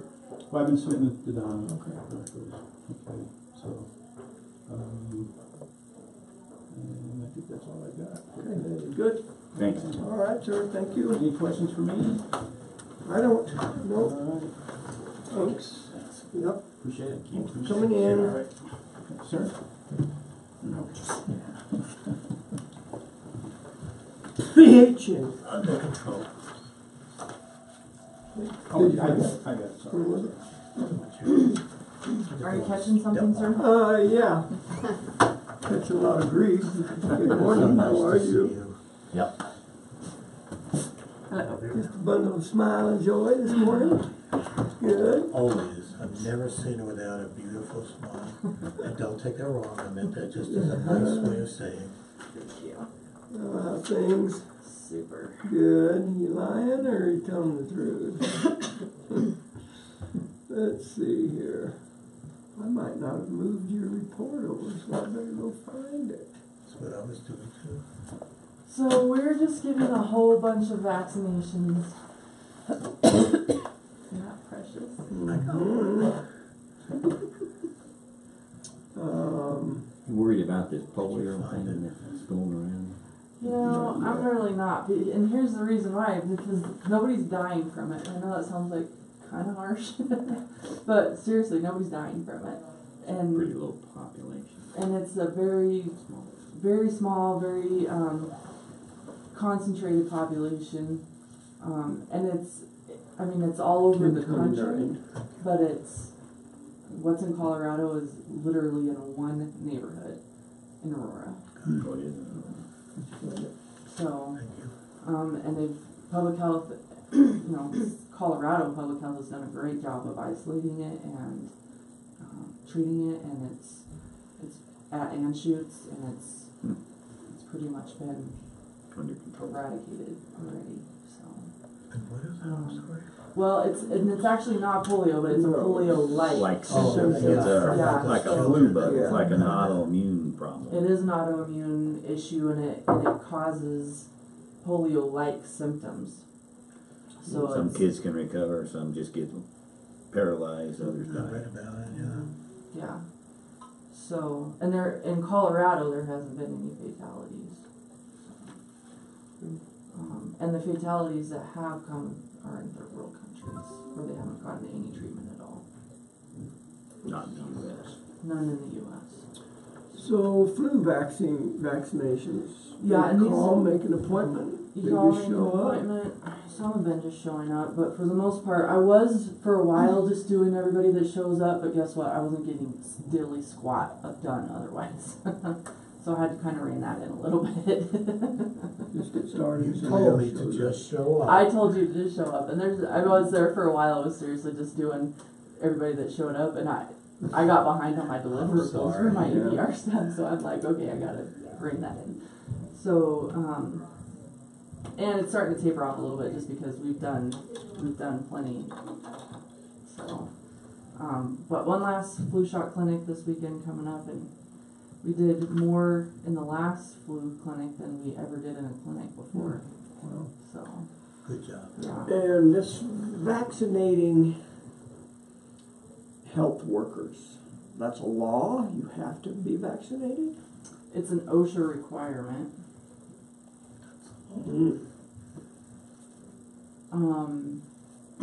Yeah, I find that very interesting. I'm having a hard time with it myself, to be perfectly honest. Yeah, I mean, talk about government. Yeah, We're going to start vaccinating you based on your professional. career. Exactly.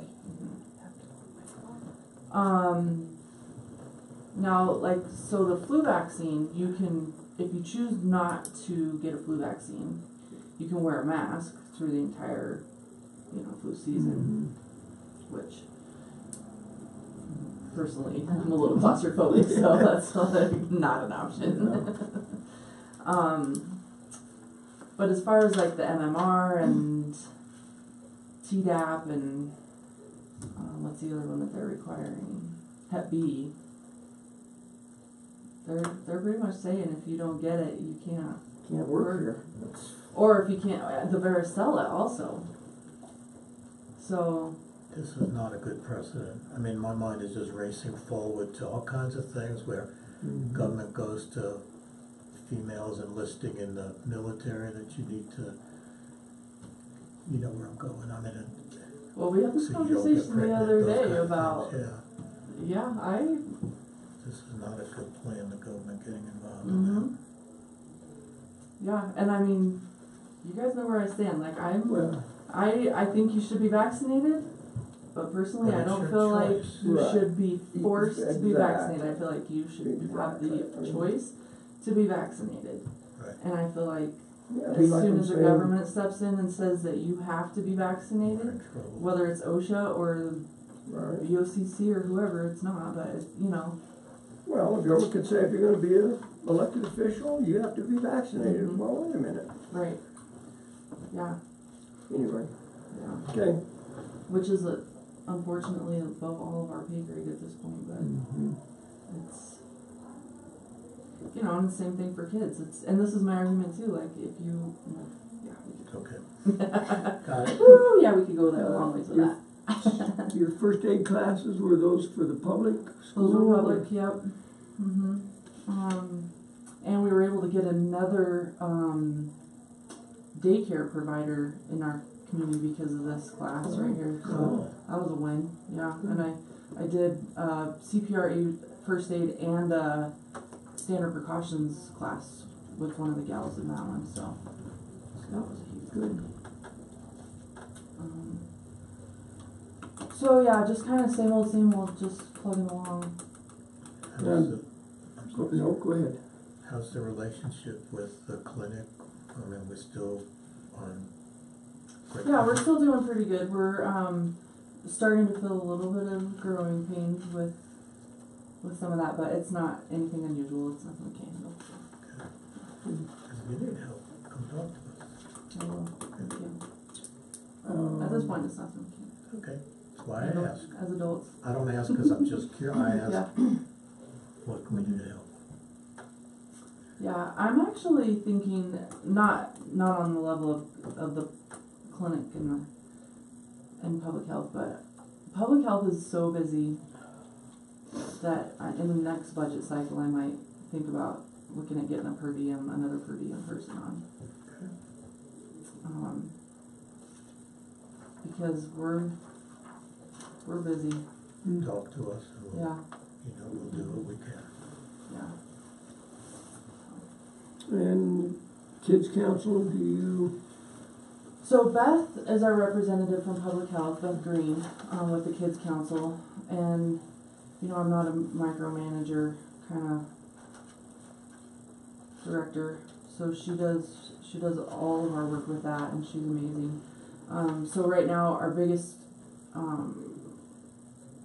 involvement with the Kids Council is the dental program, and so we're getting a lot of stuff done with that. We actually saw 3 more kids at the school through the dental program just last week, so and that was since I actually typed up this report. Good.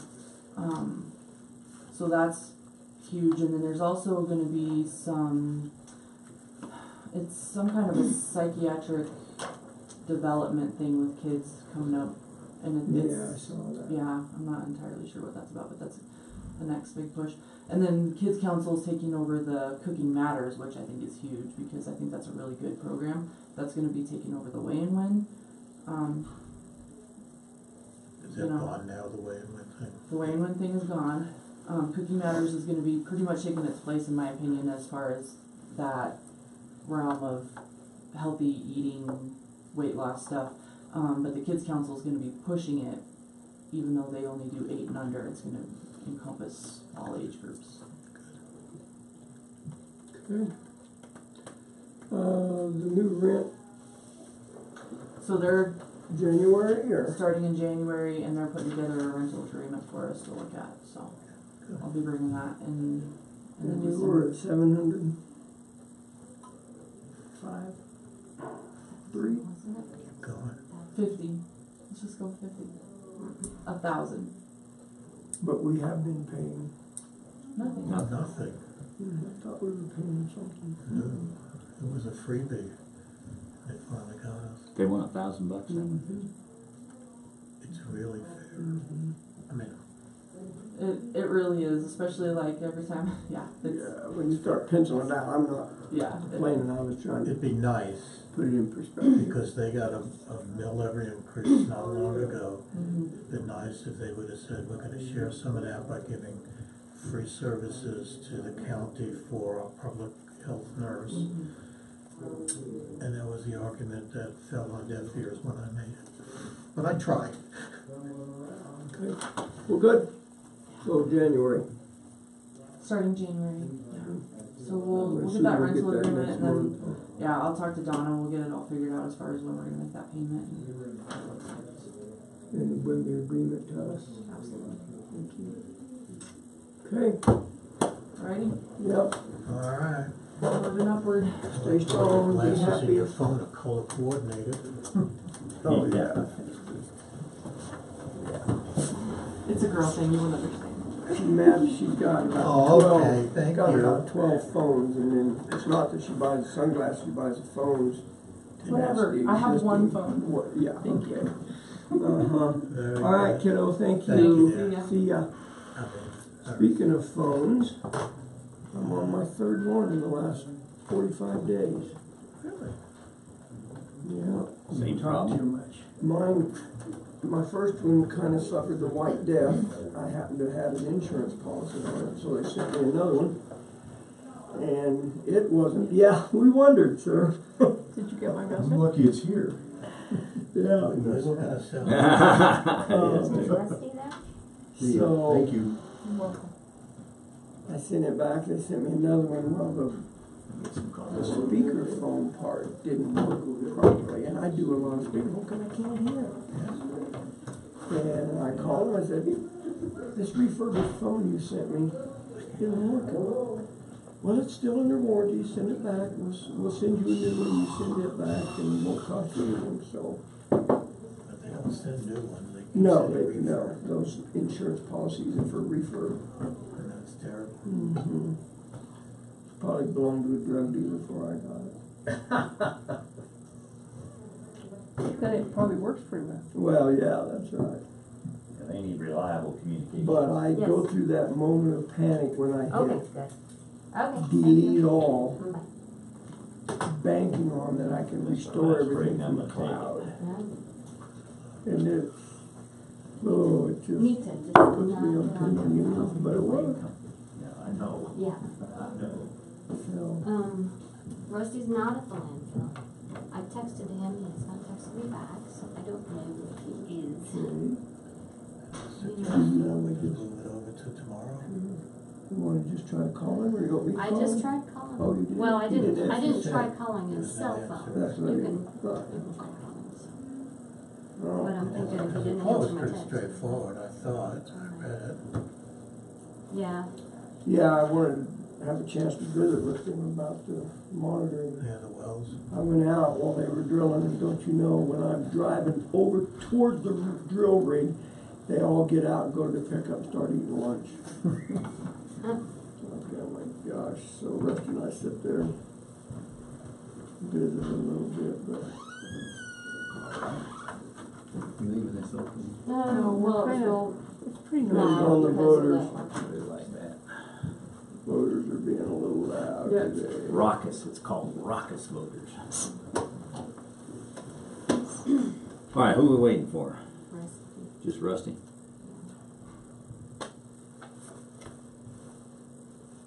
Yeah, he got me this yesterday. Did you get a note from him yet?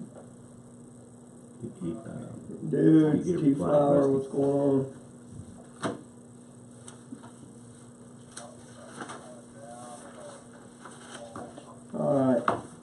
Alright, shall we roll your staff report to tomorrow?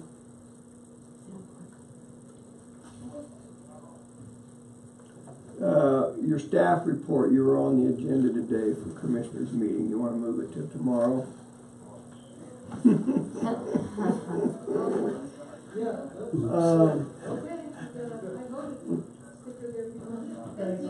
Yeah, okay. I like chocolate. Jay, do you have a preference of a treat? Because he's gonna bring something. Donuts. Coconut. Bring an apple fritter in here. Apple fritter, something Donuts. chocolate, Yeah. something coconut, bub. There you go. All right, we'll put you on tomorrow. All right, see ya. Yeah, that's exactly right. Nothing's free, baby. Nothing's free. Okay, all right, see ya.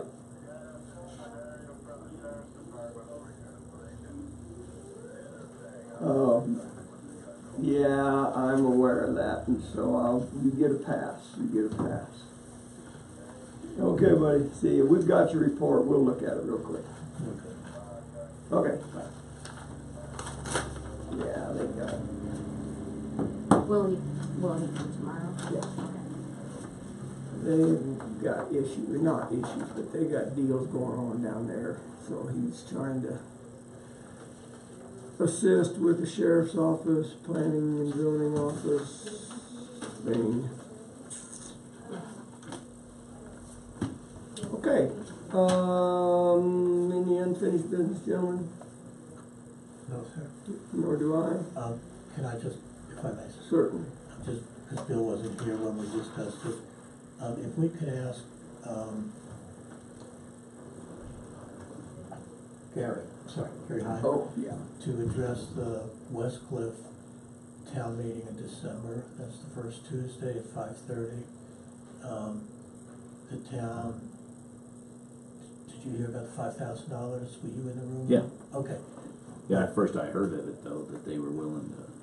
They're willing to discuss again, so let's put it back on the agenda. They can't do it for this coming Tuesday, and they're gonna send a notice to Road and Bridge to be put on the agenda, but I just wanted to mention to you to ask Gary, Oh, please. I already sent him an email.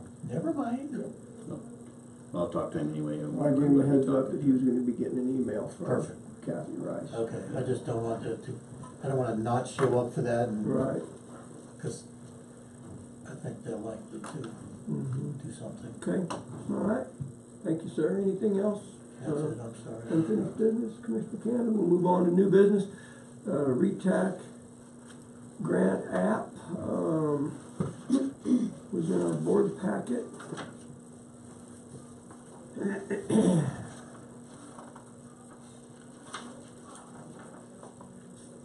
Application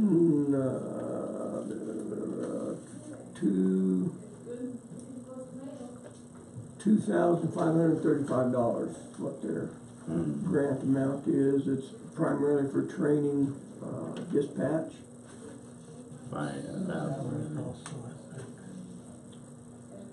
Yeah. Total is 3,600. Pardon? The total cost was 3,600, but the grant request is for 23. Yeah. Is this, if that grant is awarded, is this one that the county will be the financial agent for? Is that why it's in front of us? We pony up. Yeah, it runs through the sheriff's department. Pardon me? It's $1,000 is what they're obligating the sheriff to. $11.52.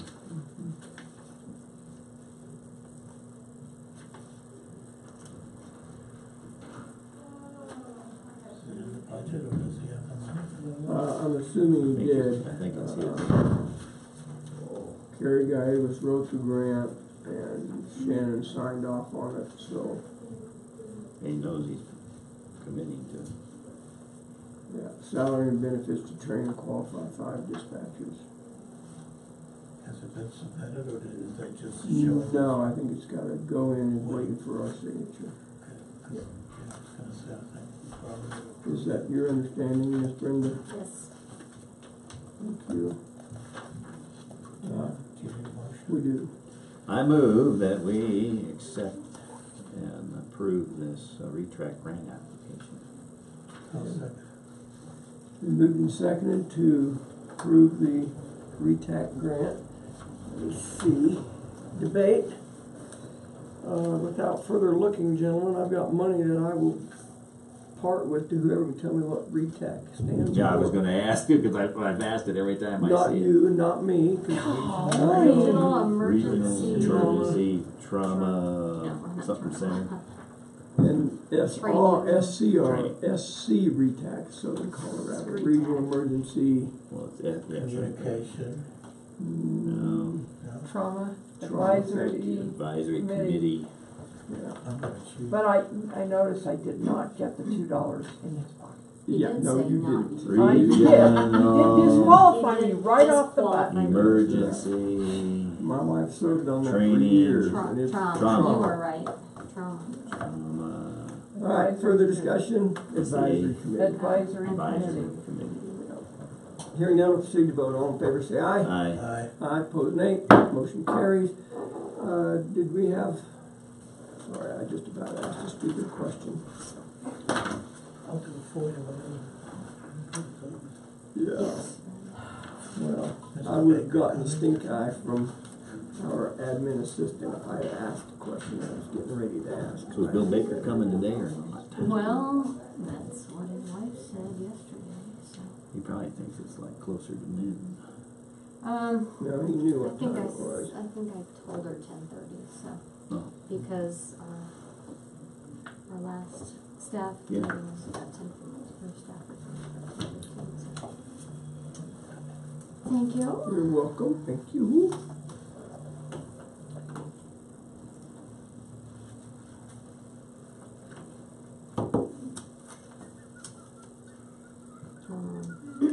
So, gentlemen, if you care to, we can take another little recess while we're waiting for our last new business item, which was a request from Mr. Baker to be on the agenda to discuss the Fair Board. I agree with the recess. Okay. I'm sorry about that. No, that's all right. What is, what time was he told to be? 10:30. 10:30. Okay, yeah. We can take I'm time. following along. Yeah, give him a few minutes. The birds are certainly enjoying this feeder. Yeah. Have they been busy this morning? Just busy.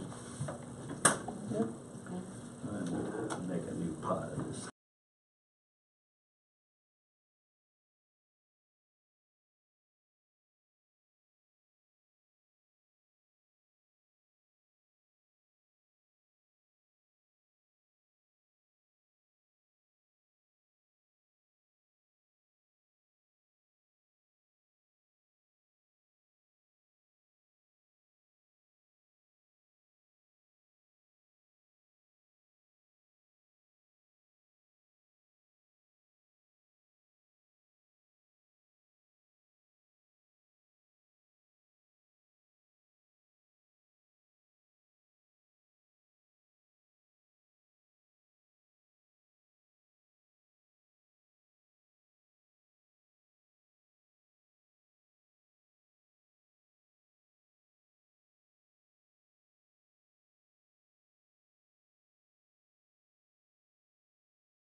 There he is.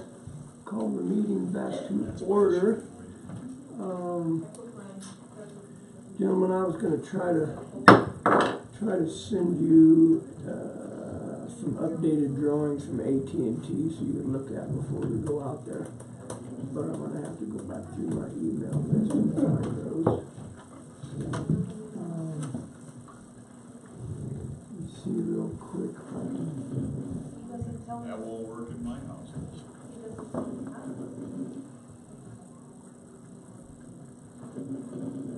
I sent a set of drawings to Sheriff Byerly for him to look at, because we were asking him to change the location of that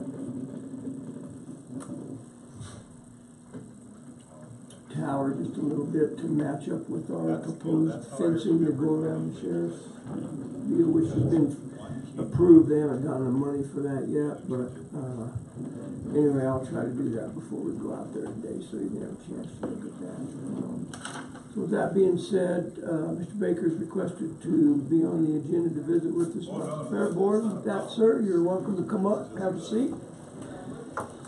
Thanks for being here. Appreciate it.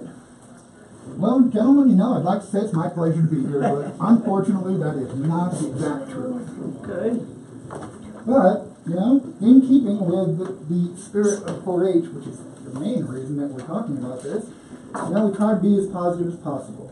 So, Eileen Squires and Brianna Everett are among the best Fair Board members you have. Okay. Those people do their job, do what they're supposed to do, and try not to get involved in the rest of it. The reason I'm really here is because the Fair Board works for you guys, has one job, put on the fair, can't seem to even get the book right. 4 years we've been having shooting sports in the same place. They were told all of this information by the now gone agent. Worked real well while we had an agent. As soon as the agent's gone, they're right back to it again. So when we get a new agent, maybe they'll wind them in a little bit, but you know, if you wound them in, they wouldn't have to. Okay. What do you mean? I am confused, sir. Yeah. Could you give me some background, please? Yeah. Help me out here. You mentioned shooting sports. Where's shooting sports located at? You said that your shooting sports is the competition has been held at Cactus Flats for the last 4 years.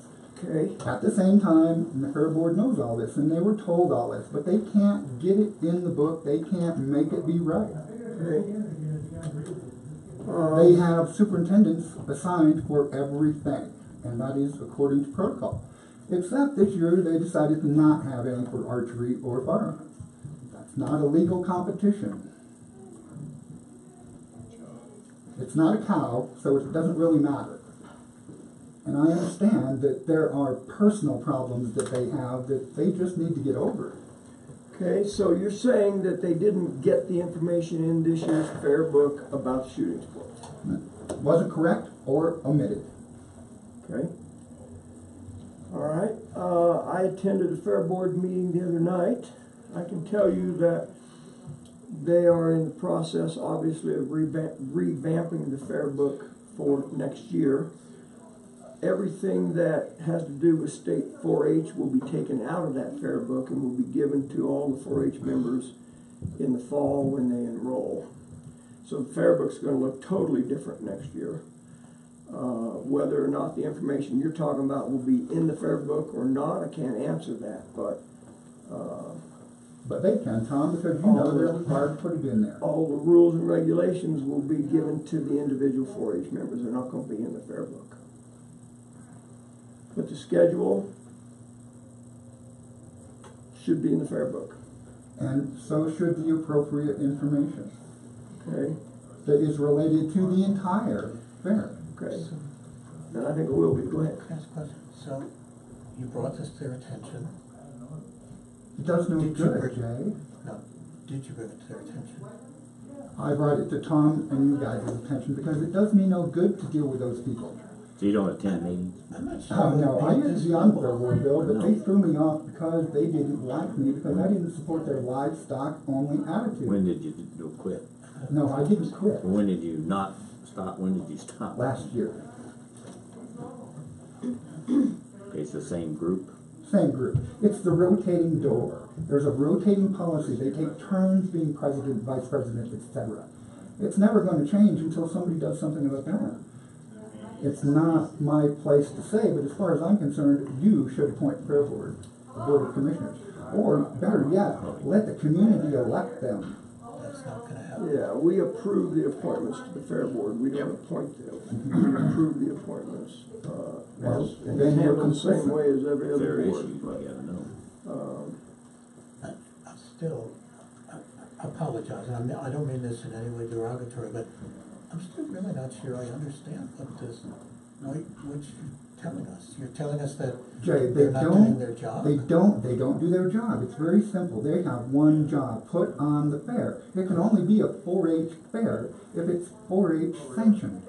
That's where they run into problems. Okay, I guess I would say, number one, in my opinion, they are doing their job because we have fair. So for you to say they're not doing their job, that's not totally accurate. Now, you may have issues with the way they're doing their job. I'm not discounting that.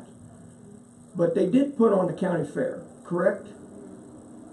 Whether it's to your liking or my liking doesn't matter. The point is, did they put on the county fair? And that has to be answered yes. Okay, so then I would... So does that absolve you from correctly doing your job? No, not at all. Because you did a piece of it? I would... So what didn't they do, Bill? They didn't include Well, they didn't all include the superintendents like they should. They still have other superintendents for other projects going out there and prepping those animals for those kids. And those people got busted for it this year by the then agent, who will not stand for that. And unfortunately, I don't hear that that person's coming back. But I sure hope we get another one that won't stand for such nonsense. Because when you're doing it for someone, they're not learning by doing it. So it was a CSU judge or something that busted? What do you mean busted? What happened? The man's name was Dean, that was the acting agent during fair. Several things happened around livestock that he stopped that go on regularly. Okay. So it kept it in line with what the... Which so hasn't been that done worked. in the past. Okay, well, that got done, so we would hope that they get the superintendents to do it for everything that's sanctioned by... When the superintendent is out there doing what they're not supposed to be doing, that is part of the problem, So not the solution. are you fearing that we're gonna have an extension agent soon? And when we interviewed them, every one of them talked about all 4-H, not animals. That was 4-H is 4-H, including a superintendent for quilting. Quilting is as good a project sure as a steer. It just doesn't pay. And we all recognize that. We want 4-H fair to be 4-H. I don't think we have an issue with that. And so, but you're trying to help the fair board now head off a problem that could happen if they don't do it. It's all inclusive. That has always been their problem. They don't want to do that. And right now, what are you seeing happen that would lead you to believe it isn't going to be better? Their meetings are at such an inappropriate time that it takes over a month to get any information out of that. If you're going to have fair in June, you better darn well know what they did in May, regardless. So they haven't met the yet? way it's set up, nobody knows anything. There is no information assimilated. The last set of minutes that came in didn't come in until September something. Now, these people are famous for all having something better to do at National Western Stock Show, so they don't have to have a fair board meeting then. In January. No, in July and August. Well, let me respond a little bit. I don't particularly care or appreciate you throwing blanket statements over things. I'll sit here all day and listen to specific concerns that are accurate and relevant, okay? So, number one, they don't have a meeting in August. That is none of your business, that's none of my business. That's what the Fair Board has decided, that they're not gonna have a meeting in August. If you don't like that, then go to the Fair Board meetings and tell them you'd appreciate them having a meeting in August. Tom, the last time I sat down with the Fair Board, you and someone there had the nerve to have the police there because they were worried about me. It's like, you people have no clue. Okay, there's a big old blanket statement. I had nothing to do with that. sir. That's not what I was told. Well, ask me. Just ask me if I asked for the Tom, you police to can be lie there. sitting there as well as you can Sure I lie when you're can. on the phone. I'm not appreciating this But, at all. yeah, I'm not gonna This do is these not blanket productive. statements, because they're not productive. They're just generalized blanket I'm only statements. trying to be productive and get something done. Okay, And nothing has happened. So here I am again. okay. I believe But things see, have happened. all of us have been asking the same thing here. We need the specifics, Bill. What makes you think that they haven't listened and that they've started off this next year? I haven't heard any of this, the specifics. And I don't think you've heard any specifics on, you're telling us that it's the same group and they're always going to do the same thing. So let's just get rid of them and we'll start over. That's sort of what you just told us. That's what I told you last year. And I don't believe that's going to happen, because I believe the fair board is functioning. We had a county fair, very successful. Alright, so if that's all it takes to be successful, then I'm wasting your time. Okay. Because you're satisfied with what they're doing. Wouldn't argue with that. Okay, then you're satisfied with less than proper performance. That's okay with me. I can't do anything about that. No, see, you're not defining for us what that proper performance is. It was a successful fair, but what do we need to have things done? I mean, I know Jay, Tom, if they got something good, I would be more than happy to help them out, say, look, this is not being done. Why? I haven't heard anything you can tell me that I can go to them and beat them up over, or Tom can beat them up over. Other than that they're going to do the same thing they've always done because they're the same people. Because they just don't follow the rules, Bill. Well, And by the commissioner's not appointing them. see, lay the rule out and say, here's what happened, here's what happened. This is the rule, this is what they didn't do. That's what you're not doing. You're giving a blanket statement. You need to be specific so we understand. Because the first Saying thing they we do, don't if we follow went the to rules is them and insufficient. said, you guys have got you're screwing up, because he said you're screwing up, they're going to ask us, what did he say, in what way? And I need something to tell them, here's what way. They need to change their meetings so that the community can have access to the information that they're supposed Okay, to provide. so what does change it mean? Does it mean put it on at 4 in the afternoon on the 10th of November? What's it mean? It Change the means meeting. so that before fair comes, somebody can know what they've had to say and that everything is all right. As it is now, no one knows that. So there's no meetings happening at all until all of a sudden the fair's there and people are wondering. The fair board does their thing, but they don't pass on the information. Let me respond to that. Number one, so these gentlemen know, Fair Board holds 11 monthly meetings a year. Right. They're held on the third Thursday. They're held at 5:30 at night. If they were held at 11 in the morning, I could understand you're saying that they're not scheduling their meetings so people could attend them, but they are night meetings. That's by design. As every other board in the county government system, they keep their minutes, they get their minutes approved at the next meeting, and they're posted on the website. That did not happen in July. They did not get their minutes posted in July. So there was a lag there. They admitted that. They said that was a problem. Dropped the ball. Their secretary did not email Brenda the minutes, so those minutes did not get posted on the website. Understand that. I visited with them about that. Other than that, you're not going to get any information from any board other than their minutes being posted 30 days in arrear unless you attend the meetings. Now, that's my take on it. The tourism board, affordable housing, you don't know what they're doing until they post their minutes, typically 30 days later. It's not specific to the fair board. All of the organizations do that. Would you agree, Ms. Brenda? You're the one that deal with them. Do we have other organizations forget to send you minutes? Absolutely. And do we call them and say, hey, we didn't get your minutes from so-and-so? That happens. So they failed to get those minutes posted from their July meeting. They didn't have a meeting in August, so that rolled it to September. I don't have a problem, Tom, about that. What I'm trying to get is the information that's available out into the public before fair. And that's not happening. Okay. They also admitted this year, for a couple of reasons which you're certainly knowledgeable of, that fair book came out later than they would have liked. No problem. They own up to that. Nothing they could do about it. They got it when they got it. What are your Had things been suggestions? different, they'd have had it out in April. He's making a good point. You got a fair book. Is there something else that you think would be better? Do you want to put it in the newspaper every other day or something? I mean, No, I don't have get a a problem. pamphlet out to the kids in school or what? I don't know the solution for that yet.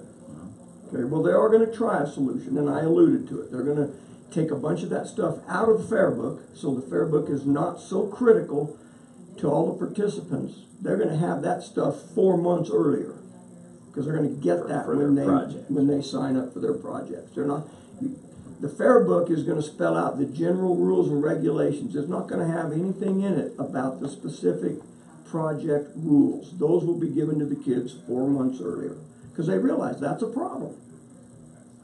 So they're working on trying to address that. Then have them work on trying to address the assimilation of information that they're supposed to do, so that when fair comes, everybody already knows what's going on. They don't That's have sort to of wait what a month that's what we're hearing here. to figure that out. I hope that's what will be the outcome of them giving these, this information to these exhibitors way earlier. Because the average person going to the fair doesn't need to know what the size of a display board for any given project is. But that information historically has been in the fair book. They're taking it out now. They're going to give that to a document to every family when they register for a particular project. So that they can meet the whatever it is. requirements. Yeah. And actually those are coming from the state. Those Requirements, state requirements are the problem that I'm talking about. Right, That's and what I was that's saying. the requirements that they're gonna give them as a state 4-H, if they're in 4-H, if not, it'd be FFA. Give them those state requirements when they sign up for the projects. They're not gonna ask them to download it from a PDF file, they're gonna give it to them up front. And I think that's probably gonna help. Will it be the end-all answer? I don't know, that we'll have to wait and see. I know you're frustrated with them, Bill. I think a couple of things that you're frustrated with them about, they're actually trying to address. I don't think your concerns have fallen on deaf ears. I think Everyone they're has their working on it. opinion. Yeah, I think they're working on it. So, I know that you've been concerned about the emphasis put on the livestock portion of that fair. They are in the process of purchasing a new indoor project building because they agree. They feel like they've got to get some more emphasis put on non-livestock stuff. And part of the reason that is the concerns you raised. So you're not totally being ignored. And those are exact issues we raised with the new applicants for an extension officer. That has to happen. That's what their job is, to make it broad and get everybody that can possibly participate to participate. So, But whoever is an agent for whatever county is never going to get anywhere with any fair board. When they walk in and say, these are the rules that CSU says, and when they say that, they don't get any backing from anybody else. backing from what? You mean the fair board? The fair board is responsible to you guys. Right. And they are responsible to the agent. Sure. Okay, well, there was, So you're perhaps just saying that they're will ignoring change. that? Oh, they do, Bill. Well, that's not exactly true, Bill. The fair board doesn't have anything to do with the extension office. No, except they're supposed to follow CSU's mandate for running the fair, which is their Well, only thing to do. See, then that's not correct. CSU doesn't mandate anything to the fair board. The fair board can run the fair however they want. Yeah. However, if you're gonna have 4-H, 4-H. then that That's comes right. from upstairs. That does not come from the fair board. That's Extension's role to make sure that all the rules are met by 4-H.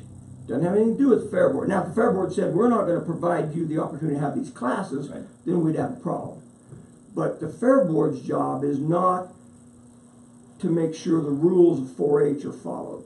That is upstairs. That comes from Extension. So they're two separate entities. They work together, but Extension's not going to answer to the fair board. The fair board's not going to answer to Extension.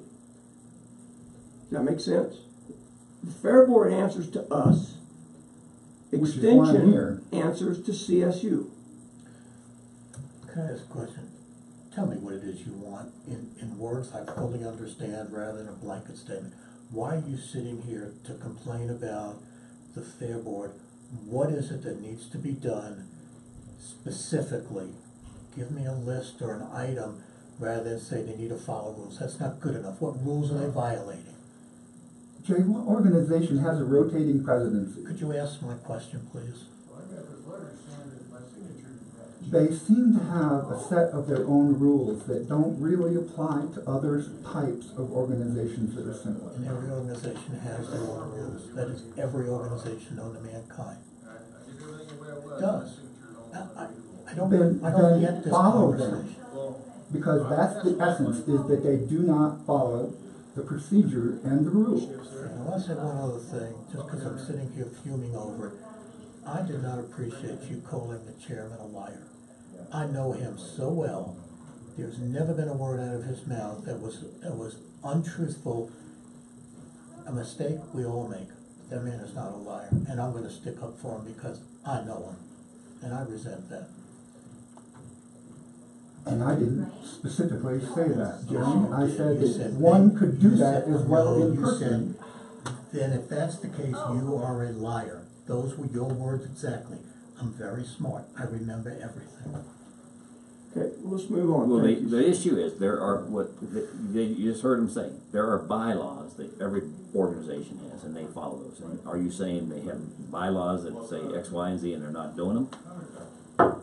Bill, I think that you gentlemen must be happy with the way things are. We are. We like improvement though, Bill, and if you've got good ideas to make it better, that's, and you're saying that the superintendents aren't there and the kids don't qualify and they can't go to the state level to participate at a higher level because they screwed up here, that matters to us, if that's the case. It was the case. Because the Fair Board could say, I don't care about the state fair, and I don't care if our kids ever compete there, but I don't believe that's what they said. And they want their kids to move on. They want to be part of the 4-H program. So tell us, how do we get the superintendents to be there if that's the issue, or if the kids aren't qualifying because they didn't get the right ground rules? Tell us where that failed. How do you get? Why can the Fair Board not just do what they're supposed to do? Well, I think they are. Okay.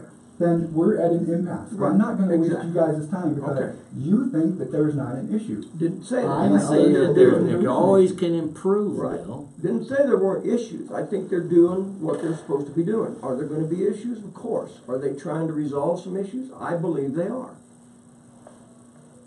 I'm not nearly as unhappy with the Fair Board as you are. I grant you that day one. I'm not the only one that's unhappy. I'm just the that's most fine. vocal. That's all right. No problem with that. Fair Board has a set of bylaws Commissioner Kanda alluded to. This rotating door phrase of yours, I don't understand it. It doesn't make sense. And if I thought I understood it, I'd tell you it's not correct.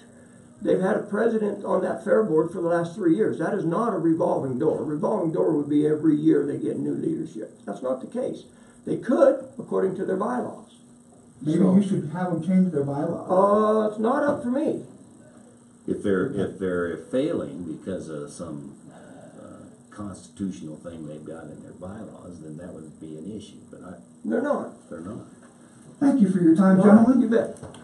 Thanks for coming in. I think I will not trouble you with this any longer.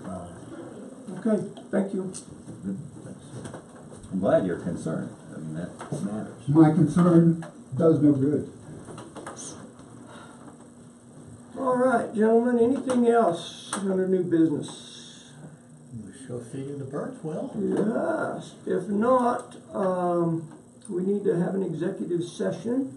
I've requested it for yesterday. It got postponed until today. And did she get back from delivering her kid?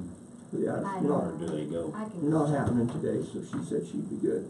Oh. But if you don't, What's not happening? I thought it was today. it is today. It is Yes. Yes. But Oh, you Her mean her conflict. delivery, her Her conflict is not. Let me just make a comment on what we just heard. You may. Please. And I know we're on the record and I'm fine with it. I think it's very important for us to listen to frustrated citizens who have an issue. And many times, that's the only way we're gonna find out there's a Sure. problem. I just wish this gentleman, or anybody who addresses us, could articulate what the complaint is so that we can understand.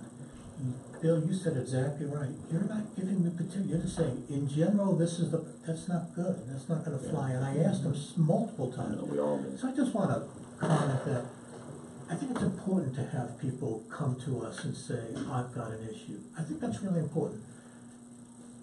This one, I had a little problem with. I didn't particularly appreciate you being called a liar. Well, he was on. And, you know, I've been through the Fair Board with the previous administration also, and I know the dynamics between Mr. Baker and the prior administration and the current administration. And he may have very sound concerns, but we can address something unless we understand what it is, and that's what I'm concerned about. We tried very hard to get that out, and I did not hear it, and I know he left very frustrated. Yeah, his relationship with the Fair Board is eroded to the point that he will not go to a He won't Fair listen Board to any one of meeting to get any information, and so if he doesn't get it from the minutes, then he feels like he's just not getting the information he should. He's very frustrated. I understand that. Some of it may be founded. My personal opinion is most of it's unfounded, but at the same time, it's hard to make that determination when you can't specifically say, this is the problem. And here's Here a are solution, 5 here's my problems. view of how you can fix Even it. if He he didn't doesn't bring even, the he doesn't even solutions, say that. if he just says, articulate "Here's the the problem." Doesn't even say the Right. problem well enough to That was deal what with that made me frustrated. it. What's he want us to do? Fire everybody and start over with That's something? what Yeah. it So sounded what like. good is that? Change the entire board. And what makes it, what makes that a new board any different? Because they're gonna follow the same And I didn't bylaws. mean No, to that's okay. rehash this, but I just wanted to make a comment. I think it's very important to hear people who are upset and frustrated. I just don't know what to do about it if they don't tell us what the problem is. Okay, I'm good, I'm done. Yeah, you have to. Yeah, are you good for your recording? We're gonna go in, take a Well, recess. as soon as you, You're gonna you have stop to and make a start. motion to go into executive Yeah. session? Yeah, we will, the chair would entertain a motion to that effect. I move we go into executive session to deal with the issue. Okay, I'll second it. it's been moved and seconded, to move into executive session and deal with personnel matters. All in favor say aye. Aye. Opposed nay, motion carries. And with that motion then would also come the recess of the existing commissioner meeting that we're in. So we will stand in recess, we'll move into executive session. Would you invite Mrs. Hobby? Do I need to do that for you? I can do it. Yeah, if Let me you just can, call. and Okay. I'm gonna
going to.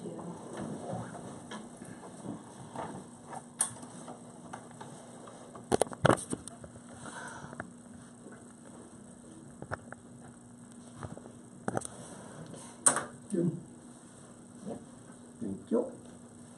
So the motion to adjourn the executive session was made and passed, and we're now back into open session, open meeting of the Board of County Commissioners meeting, November 1st. Time is 11:36 a.m. Anything else, gentlemen, come before the meeting at this time? I got a quick one, but Okay. go ahead first, because I I was want just to talk gonna about the ask, airport. Ms. Brenda, No, she's for the agenda for tomorrow, did you mail to us, I didn't see a lot of stuff. When I first sent the board packet, there was nothing. We have And, some but since then? they've been trickling in, Okay, I'll have to look, because I didn't know what they did. Thank and you. they were all individual emails. Perfect. Hello, Mr. Jolly. What's up, Bob?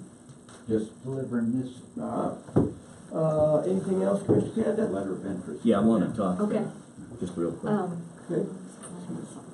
I was talking with Clint earlier, and I mentioned that with odd six, we're talking about moving the berm. And we can move it. We had Ed Lyons take a look at it. We've got the engineers did the staking on it. We know how many cubic yards. No, I haven't. I just got that. I'm passing on to you, Tom, because I think you're interested in seeing it. And it turns out that Gary can't get a scraper because they're just not available. And if he could, the price is around $28,000, which we told odd six is 26 to 1,000 to 28 for the month. Gary probably couldn't get it done in that month, but it would be dicey. So I found out, as I mentioned before, that the only contractor up here that has a scraper, he's got 3 of them, is Ed. And surprised me. And he's got, he and his son moved. So that I had to talk with Clint and said, look, if he can do it, he can do it in 2 weeks and do it for the same price or cheaper, faster. Are we in an issue where we need to compete that or not? If there's no competition in the county, and I don't know that even if somebody outside that has a scraper wants to haul one up here to do it, is that something that we can do? And Clint at first said, yeah, it sounds like as long as it's that case, it probably is true. But I wanted to run that by you guys to see what you thought. My understanding is, and I'll defer both to Ms. Hobby and to council, is that if there are no alternatives, you do not have to put it out for bid. Right. That's what I felt.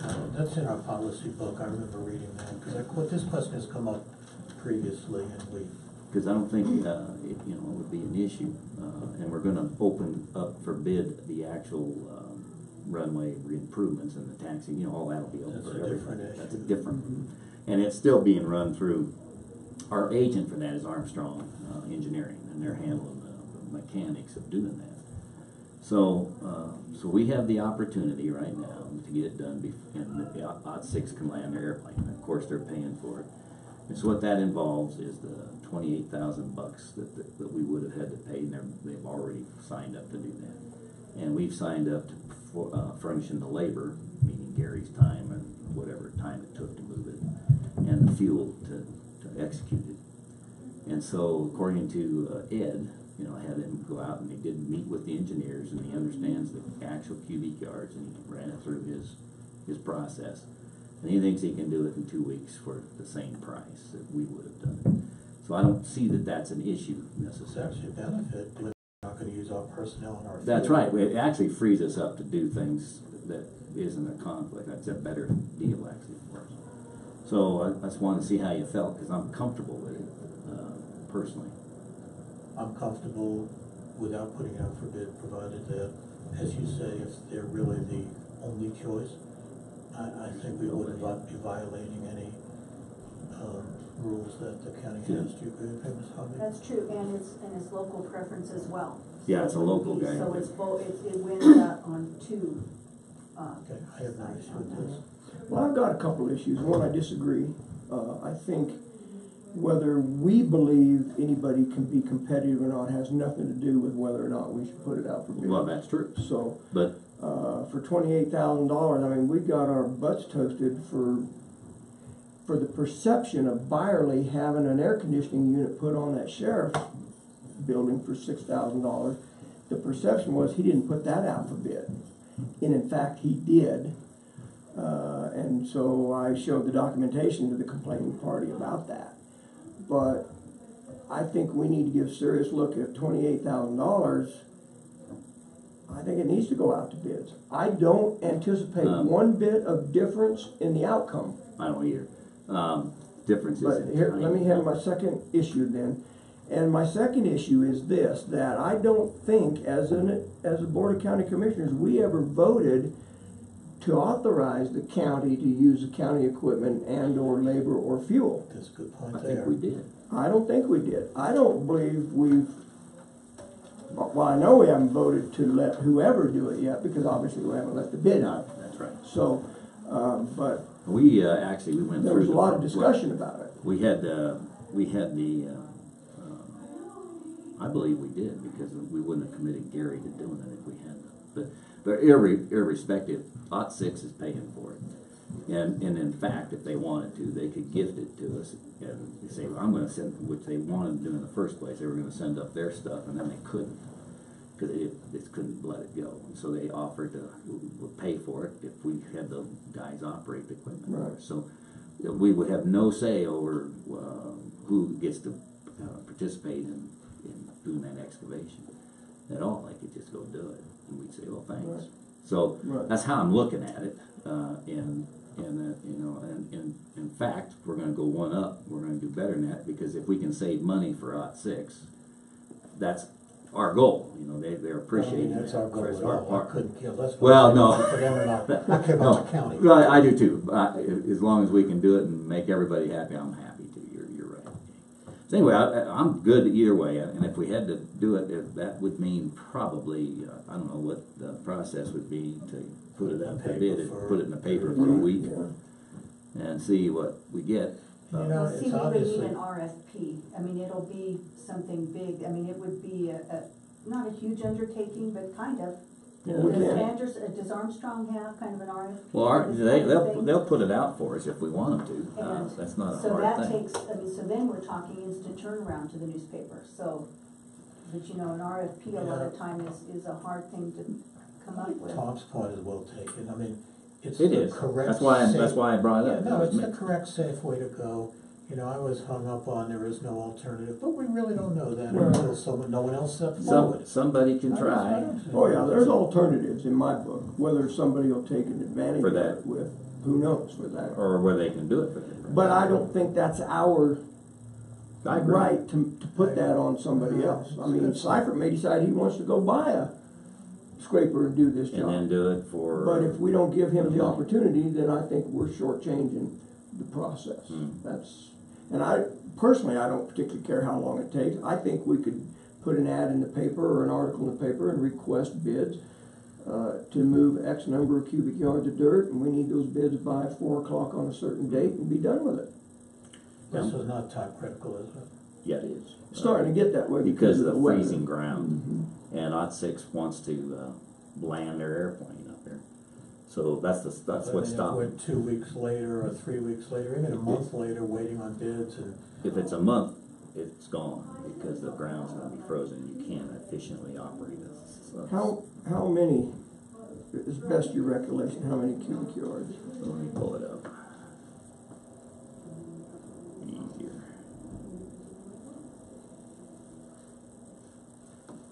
I mean, personally, I think we could put something in the paper and ask for. We can get a see what turnaround bids. and get a bid in, well, you know, they can do a bid in a day. Well, sure. Yeah, I mean, all they're gonna do is calculate. We just gotta get it out yardage. there where they'll do it. Just a second. I'll pull it up. Today's Thursday. Yeah, if Armstrong has the numbers, they could send it to Brenda to put in the Sentinel on this coming Friday. Okay, here it is. Tell them it's Well, Thursday, the time's Tomorrow's up. Friday. You know. We've It's got too late for this Next week's Friday. paper. but we've got the numbers.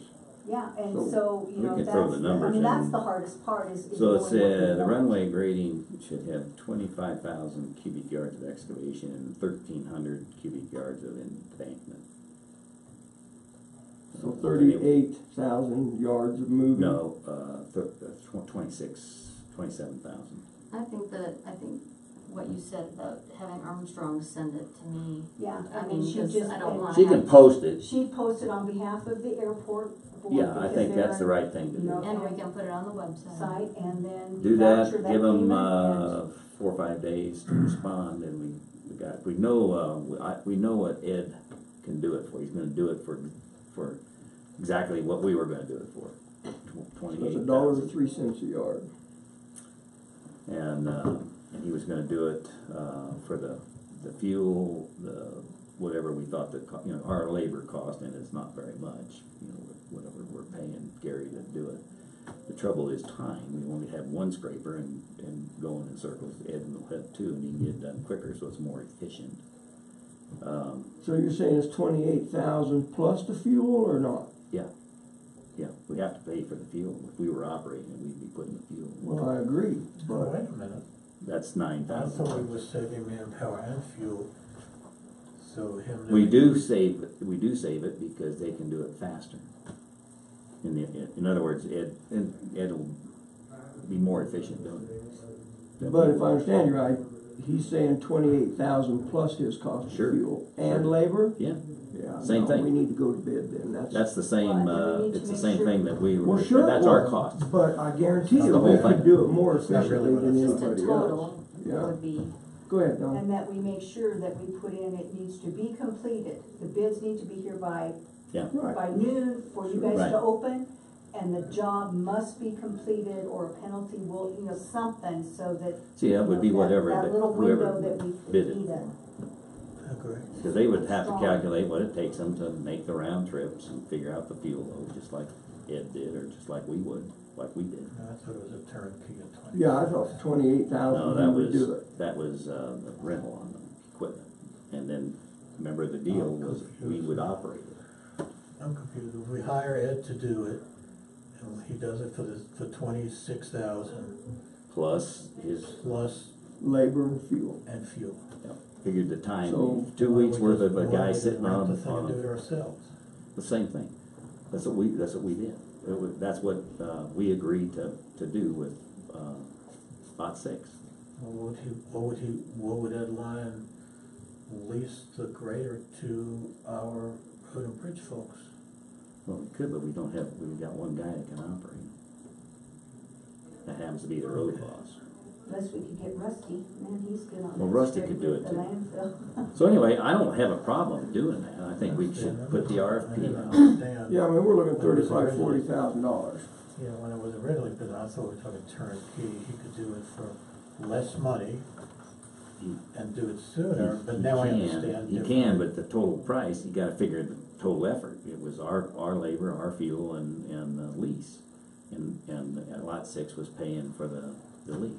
And now it's just. We have the fuel, we already have that in the budget to handle that, so we can give them the same deal. So let's say that it's 40 grand. Who pays that? Lot 6 pays scraper the 28,000. Okay. We pay $9,000 for fuel. And labor. And the labor is 2 weeks when a guy's on, that's a few $1,000. Well, let's see, 2 guys, right? Yeah. 2 scrapers, so you're talking It came out to be minimum around 16 hours a day. 40 something to help them. Well, we're only doing it for them.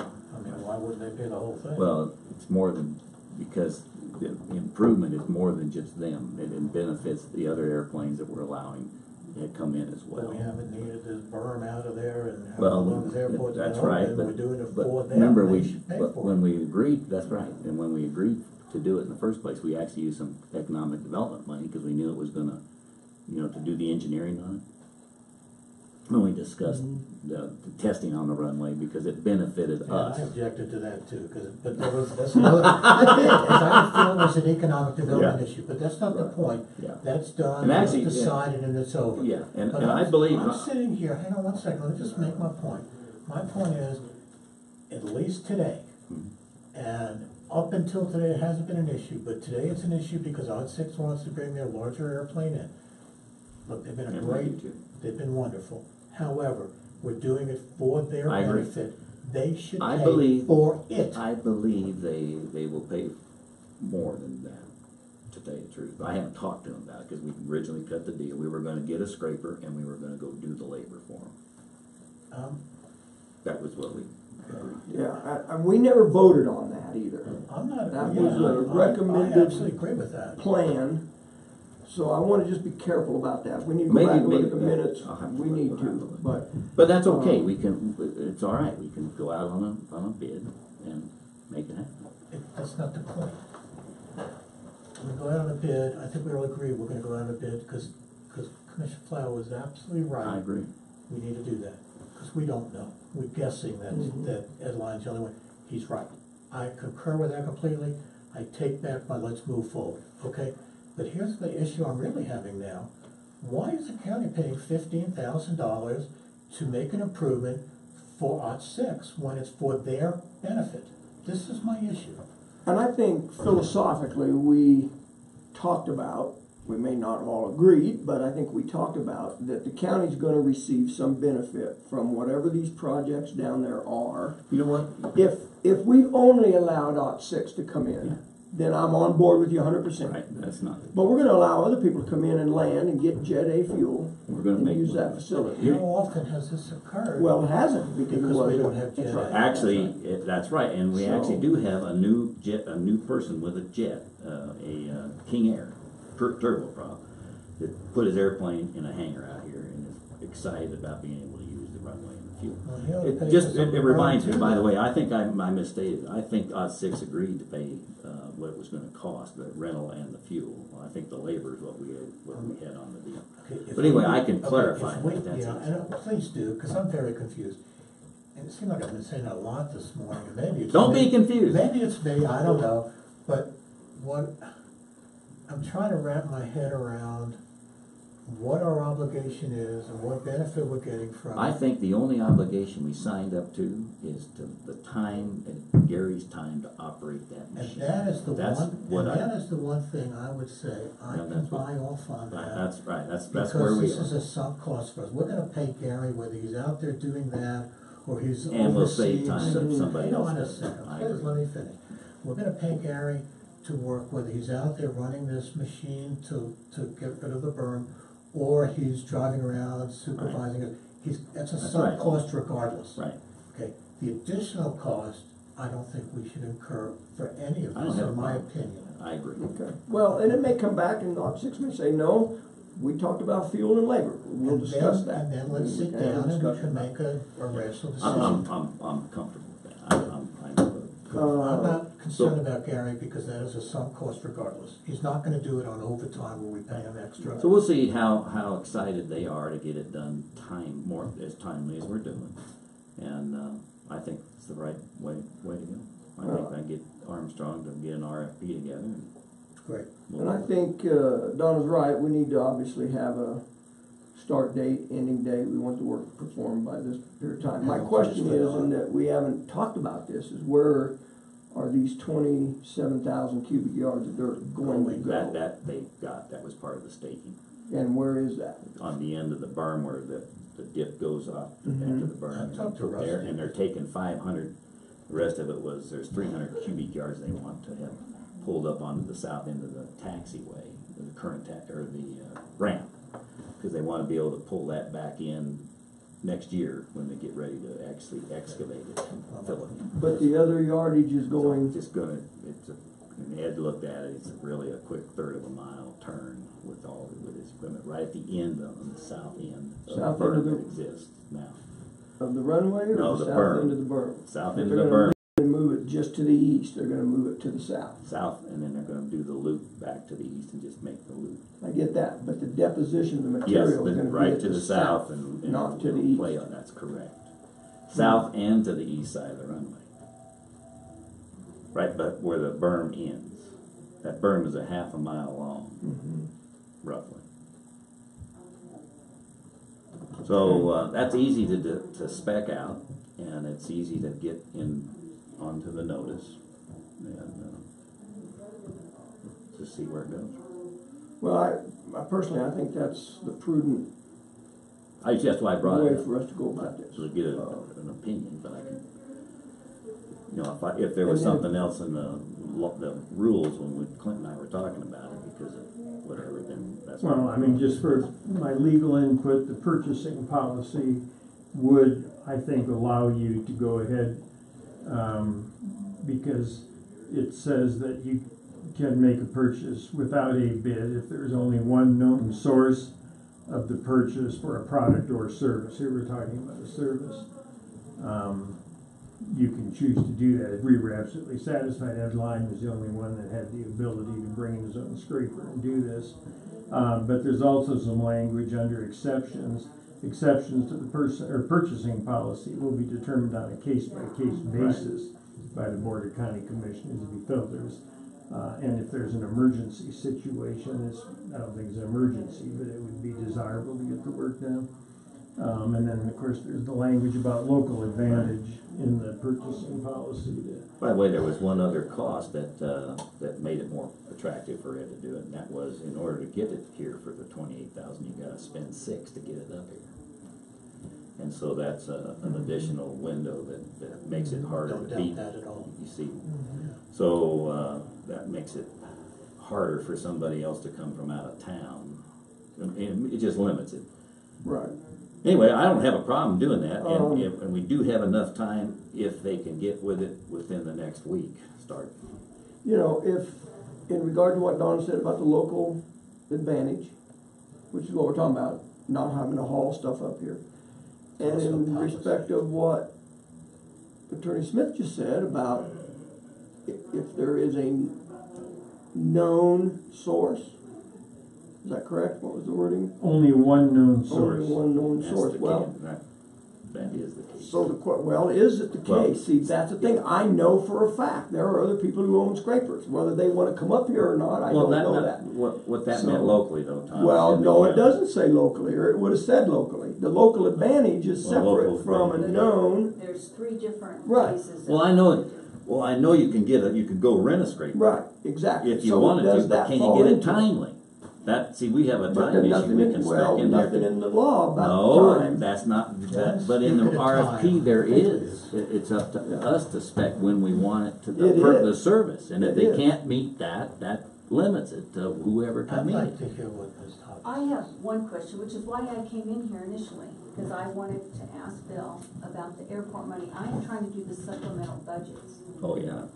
And if we add 28 to 40,000, I mean, I am in the emergency spot right now before this budget year ends, where I need to put that in. Is I have my supplementals for the airport, which is, right now, thanks to OT6, $36,000 we've expended and received.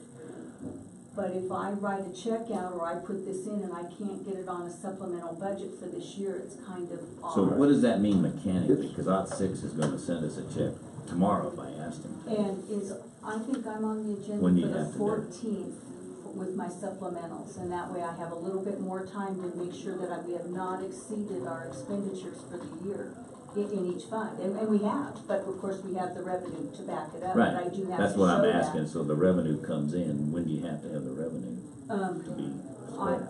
The sooner the better, but I'm working on it right now, those supplementals. See, I wanted to, after this meeting, I was gonna call OT6 up and tell them to send whatever. But let's say it ends up being 40,000, and so we get a 28,000 donation. I don't think the fund balance of No, the we will airport get- could withstand that check. It's gonna be 6 plus 28, it's gonna be 34,000. If they do the fuel. No, that's the rental, and then the fuel is 9. Oh. So Whatever so that it would be dollar 34. is, It'd be 40,000. it's gonna end up being a pass-through, Right. OT6's portion. And that part, Right, that we part still need to passes have that. fine, but I'm not sure how much the airport fund can withstand. So the balance They're pretty close, between yeah, they're 28. pretty, So are you saying we may need to allocate some general funds to the airport until the check comes in and then we can allocate? Yeah, that's what I'm trying to it? understand the mechanics. well, and I don't know until I have the numbers. That's where I'm sitting. I have all this information that none of it is Well, when precise. do you need to have it to be legally where you gotta be? Is it the end of this month? or- Legally, it would be December 4th or 5th, whatever day we do that. I would have to do one more supplemental budget for the airport. Okay, so we can specify the amount that we know that it's gonna take, and that's the window we put out on the RFP. And if somebody can meet that window, the OT6 will fund it. See, so I'll go add up what the rental cost was gonna be. I'll add up what the fuel cost is, and I'll put in there the bringing it in here, transportation charge. That's the window. That's what they were willing to pay for. That we can get them, and I can And have them if it's a send that direct, now. if it's a direct dollar for dollar Well, pass what through, could happen, we're good. well, it could happen that if they get it done sooner, then they'll save some money, and we wouldn't need that much money. So do I ask for half of it initially, or do I ask for, wait till we get, the 2 weeks go by and we know exactly what we're paying? How would you like to see it? And the 2 weeks would be fine, so we could get the exact, if it's, 38,200, and have my offsetting entries on a supplemental would be Okay, now great. let's take another scenario then. What if we ask for it all and it takes less, and I think OT6 would be comfortable with us leaving it in a pot to be used in the spring? Is that possible? And that's absolutely fine, because they are a fund. Anyone else, no, but a fund, yes. Okay, that'd be the easiest way to do it. And so really, the supplemental budget would be the difference between the actual cost of the project and what OT6 is paying. Do you know If we can, if I knew that exact amount, but if I didn't, I just need to make sure I'm not writing a check. Right. But I'm saying that's why you would need to do the supplemental budget for the airport. Right, because I've written $36,000 worth of expenditures that were not budgeted. Right. But now I have the revenue, so that would be the So supplemental. it's walking, yeah. So alright, so that's the other question I have, Bill, is that 28,000, did that include the scraper being brought up here? No, I don't and think taken so. back? To the landfill, I'm saying. Rusty said it was $6,000 to haul it in here, and then I think the rental itself was 26. Okay, I thought that At the whatever time, it's we gone up to paid for the 28. month, I thought included delivery. I'll go pickup. verify that, but You know, he's right, it's because I think we split it between Road and Bridge and Rusty, because they took it over from there. that's right. So I had us Yeah, they split on had that. cut them. Yeah. So I'll get whatever the cost is. OT6 has agreed to pay it, so I'll just make sure we get the accurate amount that we're dealing with. And Okay, I would just, so it's again, just rental, reiterate what I said before. the haul. I think the labor, if we do the labor, it's a sunk cost, I'm fine eating that. But if we go out to bid and we give it to another company, whatever that company charges us is what OT6 ought to pay. That's what they'll pay, and This is how it ideally, started. that's right. That's where we are now. That's where we are. That's Okay. where it was, and that's fair. And so there's a lump sum, and let's say that sum's 40,000. I don't care what it ends up being. That's the amount that we could have done it for. That's what they are willing to pay. So I'm going to go. But here's what I'm not willing to do. Please let me finish. I'm not willing to say, if we did it ourselves, Gary's cost us, Gary Hines cost us would have been, I'll make a number up, 10 grand, Yeah. okay? So you just give us 30 and we'll match the other 10, because I don't wanna take funds out of balances. Right. That only a sunk cost is. You're you right know on where the I'm money. coming from? Yeah, sure. Because Gary was already paid for. I agree. Right, so if Gary does the job, I have no issue charge, I don't wanna, we'd be double dipping. Gary's already getting paid, if they reimburse us, that's inappropriate. But if we hire another company, they do the whole thing, they get paid the whole fee, That's right. in my opinion. No, I agree. Okay. I wanna go back then, because of what I started to talk about and got interrupted. If we No. take into account the local advantage, and if we take into account the wording that Clint just read about, is it the only known? That's a little ambiguous, but I'd say, okay, let's limit it to the county. And say, do we have a known entity in the county that would do it? Yes. Then I'm saying maybe we don't have to put it out on bid. But do we really know that? Do we really know Seifert beat? I did. Okay. I did the research. I asked. That's why I ended up, and I was surprised because everybody told me nobody has a scraper, and so I asked, and Ed says I didn't, and I only have 3. I said, holy smokes! And he did the dollar store, you know, so he knows the big business. There's no doubt Right. Ed could do a wonderful job. That's not So the issue. anyway, the issue is the Is there known someone else in the Right. county? Well, it didn't say known in the county. Didn't have We to can be in the limit it county. to the We county can if limit you it. want. If we could, then I'm fine with doing that, if Yeah, we you can do that. You can limit it if you want local advantage, if that's, I mean, you don't have to put the bid out to anybody else. But I don't want my behind toasted because we did not. we want to make sure we're Follow the legally right protocols. following the right Someone process. shows And up with a scraper and go, why didn't I have an opportunity to bid on this? And we did not put it out for bid. This will not be. so what we appropriate. can do, we can say we can send I them. wanna, How about an informal bid? That Armstrong, is each thing, if you take them separately on the bidding process, it's less than 5,000, it's under 25,000, each one is separate. And we said that Seifert, that everybody is going to be 30,000 for the scraper. Well, Ed has that beat because it's not 30,000 for him to rent the scraper, he has the scraper. Do you know what I'm saying? right, That but we each- don't know if someone else may be willing to Exactly, do it so at half that the we profit, Right. so they're willing to Actually, rent it. somebody Okay, could then. go in and underbid it just to say, I want a shot at the next phase next year. So, let me just Right, throw out because it's the time. a suggestion. How about we put it in both papers next week? Just put it out, requesting bids to move X amount of yards of material. See you or whomever for details. Bid due Monday, because Friday would be that day of the weekend to get it together. And at least we made the effort of putting it in the paper, and if someone says, I didn't have an opportunity, it was in the paper, well, I didn't see the paper, that's your problem. Okay, but at least we put it out there. Right, and we have a bids page on the website, and Yeah, they look at Perfect. that all and the they do time. like a PHP, Yes, and it please pops see. it up, and it That brings up actually the is- specs on it where they can print the I specs doubt if they out. have even See worried the about it. website for specific Yep, specs, and they just know what and the, you only have a very short window to do it.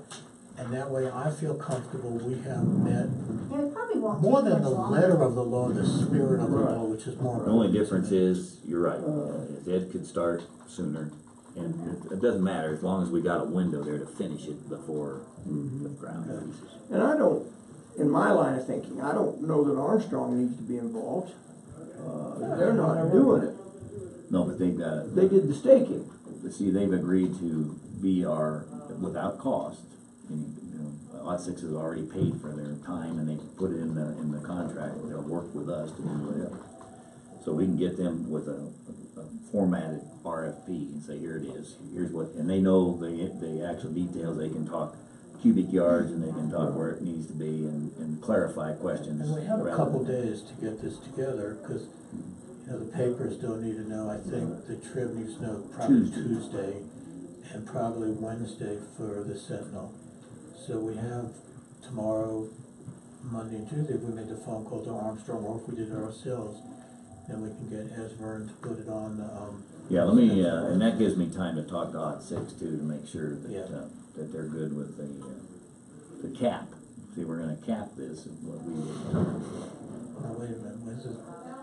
You can put a job out knowing what you're gonna spend, you can, Well, we would get the bids in, or the one bid in, and then they have a right to say no. sure, that's what I mean, we've got. Okay, right. So- I wouldn't put a cap. No, I Well, we wouldn't publish a cap, but what my point is, Armstrong's gonna be willing to pay X. They've So is already the bid agreed. gonna go back to Armstrong then, or is the bid's gonna come to us? Armstrong handles it. So the bids will be sent back to Armstrong. Yes. Huh. And we can ask them to, Is ordinarily it's just a little blurb that says Custer County is accepting bids for this. The RFP is located at Custer County Gov this. and it has All the bids instructions, must be it has the instructions on where they. returned to the county commissioners. It's a closed bid to be opened at noon on whatever day. And it's really pretty, it's like $34 to put it in, Perfect. it's It's worth relatively every cheap. penny of it. And then all the real paperwork is on the website, so if no Right. one's interested, they're just not. And then interested. with who to call for questions, which would be Armstrong. And that way, because that's what's hard is the RFP, when I I like don't know it. anything about a cubit, anything for nothing, and I'm trying to run all it. three heads are. Well, with that, then I think a motion to put out this would be in order. I move we put an RFP out to move the berm. There'd be one. Okay, it's been moved and seconded to publish an RFP for earthwork of moving approximately 26,000. cubic yards of material at the airport. Further discussion? So what? Bill, will you take the lead then on You got the it. RFP? Yep. Further discussion, hearing none, we'll proceed to vote. All in favor, say aye. Aye. Opposed, nay. Motion carries. It's, 26, Is there a almost second? 27,000. I'll second it. It's been moved and seconded to adjourn. All in favor, say aye. Aye. Aye. Opposed? Motion This carries. was so much fun, let's do It this. is fun. Yeah. Sorry. You know, I think this is we work well because we have different opinions and we can come to a consensus. Nobody is, I'm right, you're wrong, regardless. No, that's right. So that works out really well. This is not a kiss them up, I'm just telling you how I feel. Yeah. Well, it's, Right, wrong, or indifferent, Yeah. but I'll kiss up to you. There you go. Clint's closer. I'm trying to recover. I'm sorry. That would set me back. You'll need more prayers. What was that guy's name? Well, thank you, men. yeah, you bet. Eric something? Eric. Yeah, Eric Swenson. Okay.